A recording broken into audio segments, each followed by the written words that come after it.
ಕಾಟಕ್ಕೆ ஒரு கடல் கடந்து ஒரு நாட்டுக்கு ஊழியத்துக்கு போனாராம்.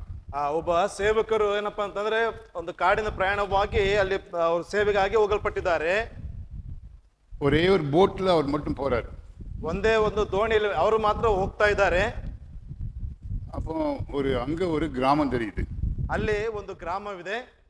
அவங்கெல்லாம் இவர் பேசுற பாஷை பேச மாட்டாங்க. ಅವರಿಗೆಲ್ಲ ಇವರು ಮಾತನಾಡುವಂತ ಭಾಷೆ ಅವ್ರಿಗೆ ಅರ್ಥ ಆಗ್ತಾ ಇಲ್ಲ. எப்படியாவது பைபிளை பற்றி சொல்லணுங்கிற ஆஸ்பத்திரியில் அவர் போயிட்டு இருக்கிறாரு. ಹೇಗಾದ್ರೂ ಅವರಿಗೆ ಸತ್ಯವೇದದ ಕುರಿತಾಗಿ ತಿಳಿಸಬೇಕೆಂಬುದಾಗಿ ಹೋಗ್ತಾ ಇದ್ದಾರೆ. அப்போ அங்க எப்படி மக்கள்லாம் நின்றுட்டு இருக்காங்க, எப்படி கண்டுபிடிக்கிறது? ಅಲ್ಲಿ ಜನಗಳೆಲ್ಲ ನಿಂತ್ಕೊಂಡಿದ್ದಾರೆ, ಹೇಗೆ ಅಲ್ಲಿ ಕಂಡುಹಿಡಿಯುವಂಥದ್ದು? என்ன பாஷையில பேசுறது, ಯಾವ ಭಾಷೆಯಲ್ಲಿ ಮಾತನಾಡುವಂಥದ್ದು? அப்போ இவர் என்ன பண்ணாரா, அங்க போய் அல்லேலூயான்னு கத்துனாராம். ಹಾಗೆ ರೋಬೋಟು ಅಲ್ಲೆಲೂಯಾ ಎಂಬುದಾಗಿ ಶಬ್ದವಾಗಿ ಚೀರಿದ್ರಂತೆ. கத்துன உடனே அங்க இருந்து ஒருத்தன் திருப்பಿ அங்கிருந்து ஒருத்தன் கத்துனானா. ಅದರಲ್ಲಿ ಏನಪ್ಪ ಅಂತಂದ್ರೆ ಅಲ್ಲಿದ್ದಂತ ಒಬ್ಬ ವ್ಯಕ್ತಿ ಅಲ್ಲೆಲೂಯಾ ಎಂಬುದಾಗಿ ಆತನ ಶಬ್ದವಾಗಿ ಹೇಳ್ತಾ ಇದ್ದಾನೆ. இவருக்கு ரொம்ப சந்தோஷம் ஆயிட்டு. ಇವ್ರಿಗೆ ತುಂಬಾ ಸಂತೋಷ ಆಯ್ತು. இந்த ஊர்ல கூட ஒரு கிறிஸ்தவன் இருக்கிறான், ಈ ಒಂದು ಊರಿನಲ್ಲೂ ಕೂಡ ಒಬ್ಬ ಕ್ರೈಸ್ತನು ಇದ್ದಾನೆ, அவனை நம்ம சொந்தமாக்கிட்ட ஊர்ல நல்ல ஊழியம் செய்யலாம். ಅವನನ್ನ ನಾವು ಸ್ವಂತವಾಗಿ ಪಡೆದುಕೊಳ್ಳುವಾಗ ಏನಪ್ಪಾ ಅಂತಂದ್ರೆ ಈ ಒಂದು ಊರಿನಲ್ಲಿ ಉತ್ತಮವಾಗಿ ಸೇವೆಯನ್ನು ಮಾಡಬಹುದು ಎಂಬುದಾಗಿ ரொம்ப சந்தோஷம் ஆயிட்டு அவருக்கு. ತುಂಬಾ ಸಂತೋಷ ಆಯ್ತು ಅವರಿಗೆ. பிரியமானவர்களே, உலகத்துல எந்த நாட்டில் போனாலும் அல்லேலியா அல்லேலியா தான், அதுக்கு வேற பாஷை கிடையாது. ಲೋಕದಲ್ಲಿ ಯಾವುದೇ ಒಂದು ಜಾಗಕ್ಕೆ ಹೋದ್ರೂ ಕೂಡ ಅಲ್ಲೆಲೂಯಾ ಎಂಬುದಾಗಿ ಹೇಳುವಂತದ್ದೇ, ಅದಕ್ಕೆ ಬೇರೆ ಯಾವುದೇ ಭಾಷೆಗಳು ಅಲ್ಲಿ ಇಲ್ಲ. இங்கெல்லாம் இப்போ நீங்க வாரணாசியில் போய் தண்ணி குடுன்னு கேட்டா கொடுப்பாங்களா? ನೀವು ವಾರಣಾಸಿಗೆ ಹೋಗ್ಬಿಟ್ಟು ನೀರನ್ನು ಕೊಡ್ರಿ ಅಂತ ಕೇಳಿದ್ರೆ ಕೊಡ್ತಾರ ನಿಮಗೆ? அங்க போய் என்ன கேட்கணும்? ಅಲ್ಲಿ ಹೋಗ್ಬಿಟ್ಟು ಏನಂತ ಕೇಳ್ಬೇಕು? பானின்னு கேட்கணும். ಪಾನಿ ಎಂಬುದಾಗಿ ಕೇಳಬೇಕು. ஆனா அப்படி கிடையாது. அல்லேலியா இங்கேயும் அல்லேலியா தான், வாரணாசிலையும் அல்லேலியா தான். ಅಲ್ಲೆಲೂಯಾ ಎಂಬುದಾಗಿ ಹೇಳುವಾಗ ಇಲ್ಲಿ ಕೂಡ ಅಲ್ಲೆಲೂಯಾನೆ, ವಾರಣಾಸಿಗೆ ಹೋದ್ರು ಕೂಡ ಅಲ್ಲೆಲೂಯಾನೆ. அதனால நம்ம இருதயத்துக்குள்ள எல்லா நேரமும் ஆண்டவருக்கு துதி சொல்லிக்கிட்டே இருக்கணும். Praise the Lord, praise the Lord, praise the Lord சொல்லிட்டே இருக்கணும். ಯಾವಾಗಲೂ ಏನಪ್ಪಾ ಅಂತಂದ್ರೆ ನಮ್ಮ ಹೃದಯದ ಮೂಲಕವಾಗಿ ದೇವರಿಗೆ ಸ್ತೋತ್ರ ಸ್ತೋತ್ರ ಎಂಬುದಾಗಿನ ನಾವು ಹೇಳುವಂತವರಾಗಿರ್ಬೇಕು. சில நேரத்தில் நமக்கு ஸ்தோத்திரம் சொல்ல முடியலன்னா, ಕೆಲವು ಸಮಯದಲ್ಲಿ ಸ್ತೋತ್ರ ಹೇಳೋದಕ್ಕೆ ಆಗ್ಲಿಲ್ಲ ಅಂದ್ರೆ அப்போ என்ன சொல்லணும்? ಆಗ ಏನ್ ಹೇಳ್ಬೇಕು? சொல்லுங்க, அல்லேலூயா சொல்லிட்டே இருக்கணும். ಅಲ್ಲೆಲೂಯಾ ಹೇಳ್ತಾನೆ ಇರ್ಬೇಕು. நமக்கு ஆண்டவர் எல்லாருக்கும் ஒரு இருதயம் கொடுத்திருக்கிறாரு. ದೇವರು ಬಂದ್ಬಿಟ್ಟು ಎಲ್ಲರಿಗೂ ಒಂದು ಹೃದಯವನ್ನು ಕೊಟ್ಟಿದ್ದಾರೆ. இருதயம் யாருக்கு இல்லாதவங்க கை வைத்துங்க. ಹೃದಯ ಇಲ್ಲದೆ ಇರ್ತಕ್ಕಂಥವ್ರು ಕೈಗಳನ್ನ ಎತ್ತಿ ನೋಡೋಣ. சரி, இருதயம் எப்போ ஒர்க் பண்ண ஆரம்பிக்கும்? எப்போ ಹೃದಯ ಬಡಿತ ಯಾವಾಗ ಪ್ರಾರಂಭವಾಗ್ತದೆ? எப்போ? ಯಾವಾಗಿಂದ? பிறந்த உடனே. ಹುಟ್ಟಿದ ದಿನದಿಂದ. எப்போ அது ஸ்டாப் ஆகும்? ಯಾವಾಗ ಅದು ನಿಲ್ತದೆ? எப்போ? ಯಾವಾಗ ನಿಂತು ಹೋಗ್ತದೆ? செத்தவர்கிட்ட ஸ்டாப். அது வரைக்கும் டக் டக் டக் டக்குன்னு அடிச்சுட்டு இருக்கும் இருதயம், இல்லையா? ಅಲ್ಲಿಯವರೆಗೂ ಅದು ಹೃದಯ ಬಡಿತಾನೆ ಇರ್ತದೆ. இருதயம் எவ்வளவு பெருசு உங்களுக்கு? ಹೃದಯ ಎಷ್ಟು ದೊಡ್ಡದಾಗಿರ್ತದೆ? அவங்க இருதயம் எவ்வளவு பெருசு? ಎಲ್ಲರ ಹೃದಯ ಅವರವರ ಕೈ ಮುಷ್ಟಿಯಷ್ಟು ಇರುತ್ತದೆ. சின்ன பாட்டு தான் உள்ள இருக்குது. ಆ ಚಿಕ್ಕದಾದಂತ ಹೃದಯ ಯಾವ್ದು ಭಾಗದಲ್ಲಿದೆ, அது எல்லா நேரமும் வேலை செய்யுது. ಅದು ಎಲ್ಲಾ ಸಮಯದಲ್ಲಿ ಏನಪ್ಪಾ ಅಂತಂದ್ರೆ ಕೆಲಸವನ್ನು ಮಾಡ್ತದೆ. நீங்க தூங்கும் போதும் அது வேலை செய்யுது, ನೀವು ಮಲಗಿಕೊಳ್ಳುವಾಗಲೂ ಅದು ಕೆಲಸ ಮಾಡ್ತದೆ, ஓடும் போதும் வேலை செய்யுது, ಅದು ಓಡುವಾಗಲೂ ಕೂಡ ಕೆಲಸ ಮಾಡ್ತದೆ. அப்போ ஆண்டவர் இதயத்துக்கு ஒரு முக்கியமான வேலை கொடுத்திருக்கிறார். ದೇವರು ಹೃದಯಕ್ಕೆ ಬಹಳ ಮುಖ್ಯವಾದಂತ ಒಂದು ವಿಷಯವನ್ನ ಕೆಲಸವನ್ನ ಕೊಟ್ಟಿದ್ದಾರೆ. அது ஆண்டவருக்கு அப்படியே கீழ்ப்படியுது. ಅದು ದೇವರಿಗೆ ವಿಧೇಯತೆ ಉಳ್ಳದಾಗಿ ನಡೀತದೆ. அப்போ நம்மளும் ஆண்டவர் கீழ்ப்படியணும். ನಾವು ಸಹ ದೇವರಿಗೆ ವಿಧೇಯರಾಗಿ ನಡೆಯಲ್ಪಡಬೇಕು. ஆண்டவருக்கு நீ கீழ்ப்படியும் போதுதான் ஆண்டவர் உங்க கையை பிடிச்சு நடத்துவார். ದೇವರಿಗೆ ವಿಧೇಯನಾಗಿ ನಡೆಯುವಂತ ಸಂದರ್ಭದಲ್ಲಿ ದೇವರು ನಿಮ್ಮ ಕೈಗಳನ್ನು ಇಟ್ಟುಕೊಂಡು ಅವರು ನಡೆಯುವಂತವರಾಗಿರ್ತಾರೆ. இன்னும் 100 வருஷம் கழிச்சு எத்தனை பேர் உயிரோடு இருக்க போறோம்? 100 ವರ್ಷದ ನಂತರ ಎಷ್ಟು ಜನ ಜೀವದಿಂದ ಇರುವುದಕ್ಕೆ ಇರ್ತೀರಿ? இன்னும் 100 வருஷம் கழிச்சு எத்தனை பேர் உயிரோடு இருக்க போறோம்? 100 ವರ್ಷ ಆದ್ಮೇಲೆ ಎಷ್ಟು ಜನ ಇನ್ನು ಜೀವದಿಂದ ಇರ್ತೀರಿ? ಇಲ್ಲಿ யாரும் இல்ல. ಯಾರು ಇಲ್ಲ. எல்லாரும் எங்க போயிருவோம்? ಎಲ್ಲರೂ ಎಲ್ಲಿ ಹೋಗಿರ್ತೀವಿ? எல்லோ ಹೋಯ್ತಾರೆ? சத்தம் சொல்லுங்க. ಶಬ್ದವಾಗಿ ಹೇಳಿ. மண்ணுக்குள்ள போக வேண்டியதுதான். ಮಣ್ಣಿಗೆ ಮಣ್ಣಾಗಿ ಹೋಗ್ತೇವೆ. என் ஃப்ரெண்டு ஒருத்தருடைய மரணத்துக்கு நான் ஒரு வாரத்துக்கு முன்னாடி போயிருந்தேன். ಅಂಕಲ್ ಅವರ ಒಬ್ಬ ಸ್ನೇಹಿತರ ಒಂದು ಅಂತ್ಯ ಸಂಸ್ಕಾರದ ಒಂದು ಕಾರ್ಯಕ್ಕೆ ಅಂಕಲ್ ಅವರು ಹೋಗಲ್ಪಟ್ಟಿದ್ರು. 50 வருஷம் ஒரு ஃப்ரெண்டு. ಸರಿ ಸುಮಾರು 50 ವರ್ಷದ ಸ್ನೇಹಿತ. அவரை வந்து பெட்டியில் வச்சிருக்கிறாங்க. ಅವ್ರನ್ನ ಒಂದು ಶವದ ಪೆಟ್ಟಿಗೆಯಲ್ಲಿ ಇಡಿಸಲ್ಪಟ್ಟಿದ್ದಾರೆ. எல்லாரும் சுத்தி சுத்தி பாக்குறாங்க. ಎಲ್ಲರೂ ಅದನ್ನ ಸುತ್ತಿ ಸುತ್ತಿ ನೋಡ್ತಾ ಇದ್ದಾರೆ. நானும் சுத்தி பார்த்தேன். ಅಂಕಲ್ ಅವರು ಕೂಡ ಸುತ್ತು ನೋಡಿದ್ರು. அப்போ எனக்கு என்ன அறியாமலேயே ஒரு கண்ணீர் வருது. ಅಂಕಲ್ ಅವರನ್ನ ಗೊತ್ತಿಲ್ಲದಿರ್ತಕ್ಕಂಥ ರೀತಿಯಲ್ಲಿ ಅಲ್ಲಿ ಕಣ್ಣೀರು ಬರ್ತಾ ಇದೆ. ஆனா ஒன்னே ஒண்ணு, அவர் கடைசியா சொன்ன ஒரு வார்த்தை மனசுக்குள்ளே வந்துட்டு இருக்குது. ಅವರು ಕೊನೆಯದಾಗಿ ಹೇಳಿರ್ತಕ್ಕಂಥ ಒಂದು ಮಾತು ಯಾವಾಗಲೂ ನನ್ನ ಮನಸ್ಸಿಗೆ ಜ್ಞಾಪಕಕ್ಕೆ ಬರ್ತಾನೆ ಇದೆ. அவர் சொன்னாரு, குணா இந்த பாரு இவ்வளவு கலர் இருக்குது, அந்த கலரத்தோட ஹோசூர் கமெண்ட்ரி, இதுக்கெல்லாம் நான் தான் இன்சார்ஜ் அப்படின்னு சொன்னார். ಅವ್ರು ಹೇಳ್ತಾ ಇದ್ರು, ನೋಡಿ ಗುಣ ಅವರೇ, ಈ ಒಂದು ಹೊಸೂರು ಭಾಗದಿರ್ತಕ್ಕಂಥ ಈ ಒಂದು ಏನಪ್ಪಾ ಅಂತಂದ್ರೆ ಸಮಾಧಿಗೆ ಸಂಪೂರ್ಣವಾಗಿ ನಾನೇ ಇದಕ್ಕೆ ಇನ್ಚಾರ್ಜ್ ಎಂಬುದಾಗಿ. கவர்மெண்ட்ல எனக்கு இது கொடுத்தாங்க, ಸರ್ಟಿಫಿಕೇಟ್ கொடுத்தாங்க. ಸರ್ಕಾರದಿಂದ ನನಗೆ ಒಂದು ಏನಪ್ಪಾ ಅಂತಂದ್ರೆ ಅಧಿಕೃತವಾದಂತ ಒಂದು ಪರವಾನಗಿಯನ್ನು ಕೊಡಲ್ಪಟ್ಟಿದ್ದಾರೆ. ஏன்னா நான் போய் ஒரு ஹெல்ப் கேட்டேன் அவர்கிட்ட. ನಾನು ಹೋಗ್ಬಿಟ್ಟು ಅಂಕಲ್ ಅವರು ಹೋಗ್ಬಿಟ್ಟು ಅವರ ಬಳಿಯಲ್ಲಿ ಒಂದು ಸಹಾಯವನ್ನು ಕೇಳಿದ್ರು. ஒரு பாடியை புதைக்கணும், ரூல் பிரகாரம் சாயங்காலம் 6 மணிக்குள்ள புதைக்கணும். அன்னைக்கு நான் அவர்கிட்ட கேட்டேன், அது 10 மணி ஆகும், இருட்டுக்குள்ள வரும்னு சொன்னேன். அவர் ஓகேன்னு சொல்லி அவரே நின்று எல்லாம் ಹೆಲ್ಪ್ பண்ணார். ಅಲ್ಲೇನಪ್ಪ ಅಂತಂದ್ರೆ ಸಾಮಾನ್ಯವಾಗಿ 6 ಗಂಟೆಯ ಒಳಗಾಗಿ ಅಂತ್ಯ ಸಂಸ್ಕಾರವನ್ನು ಮಾಡಲ್ಪಡಬೇಕು. ಆದ್ರೆ ಅವರ ಬಳಿಯಲ್ಲಿ ಹೋಗಿ ಹೇಳಿದೆ 10 ಗಂಟೆಗೆನೆ ಆ ಒಂದು ಶರೀರ ಬರ್ತದೆ ಎಂಬುದಾಗಿ ಅವರು ಅಲ್ಲಿವರೆಗೂ ನಮ್ಮ ಜೊತೆಯಲ್ಲಿ ನಿಂತು ಒಂದು ಕಾರ್ಯಗಳನ್ನು ಮುಗಿಸಿಕೊಟ್ರು. அப்போ அவரு நான் பேசிக்கிட்டே இருந்தோம். ಆಗ ಅವರ ಜೊತೆಲಿ ನಾವು ಮಾತನಾಡ್ತಾನೆ ಇದ್ವಿ. அவர் வந்து பெரிய கோடீஸ்வரர். ಅವ್ರು ಬಂದ್ಬಿಟ್ಟು ದೊಡ್ಡ ಒಂದು ಕೋಟ್ಯಾಧೀಶ್ವರರು. ஆனா அவர் வாழ்க்கை ஸ்டார்ட் பண்ணும்போது ரொம்ப ஏழையா தான் ஸ்டார்ட் பண்ணார். ಅವರ ಜೀವನವನ್ನು ಪ್ರಾರಂಭಿಸುವಂತ ಸಂದರ್ಭದಲ್ಲಿ ಬಹಳ ಕಡು ಬಡತನದಿಂದ ಪ್ರಾರಂಭಿಸಲ್ಪಟ್ಟಂತವರು. ரொம்ப ஞானி, ತುಂಬಾ ಜ್ಞಾನ ಉಳ್ಳಂತವರು. அவரு கடைசி நாட்கள் என்கிட்ட பேசிட்டு இருக்கும்போது இந்த இதெல்லாம் நான் எனக்கு தான் சொந்தம்னு சொல்லும்போது எனக்கு மனசுக்குள்ள ஒரே சிரிப்பு வந்துச்சு. ಅಲ್ಲಿ ಅವರು ಹೇಳ್ತಾ ಇದ್ರು, ಇದೆಲ್ಲ ನನಗೆ ಸ್ವಂತ ಎಂಬುದಾಗಿ ಹೇಳುವಾಗ ಅಂಕಲ್ ಅವರ ಮನಸ್ಸಿನಲ್ಲಿ ಒಂದು ರೀತಿಯಾದಂತಹ ನಗು ಆವರಿಸಿಕೊಳ್ಳಲ್ಪಟ್ಟಿತ್ತು. கடைசியில் அவர் அங்கதான் பதிச்சாங்க. இப்போ ಕೊನೆಗೆ ಅವರನ್ನ ಅಲ್ಲೇ ಅಂತ್ಯ ಸಂಸ್ಕಾರ ಮಾಡಲ್ಪಟ್ಟಿದ್ದಾರೆ. நான் இதெல்லாம் ஏன் சொல்றேன், ಇದೆಲ್ಲ ಯಾಕೆ ನಾನು ಹೇಳ್ತಾ ಇದ್ದೀನಿ, இந்த உலகத்துல நம்ம யாருமே உயிரோடு இருக்க போறது இல்ல. ಈ ಲೋಕದಲ್ಲಿ ಯಾರು ಕೂಡ ಜೀವದಿಂದ ಇರುವುದಕ್ಕೆ ಸಾಧ್ಯವಿಲ್ಲ. நீங்க ஏன் கூட நீங்க பைபிள்ல திருப்புங்க. ಅಂಕಲ್ ನಮ್ಮೊಡನೆ ನೀವು ಸತ್ಯವೇದವನ್ನು ತಿರುಗಿಸಿಕೊಳ್ಳ್ರಿ. ஆதியாகமம் 47:9. ಆದಿಕಾಂಡ 47ನೇ ಅಧ್ಯಾಯ 9ನೇ ವಚನ.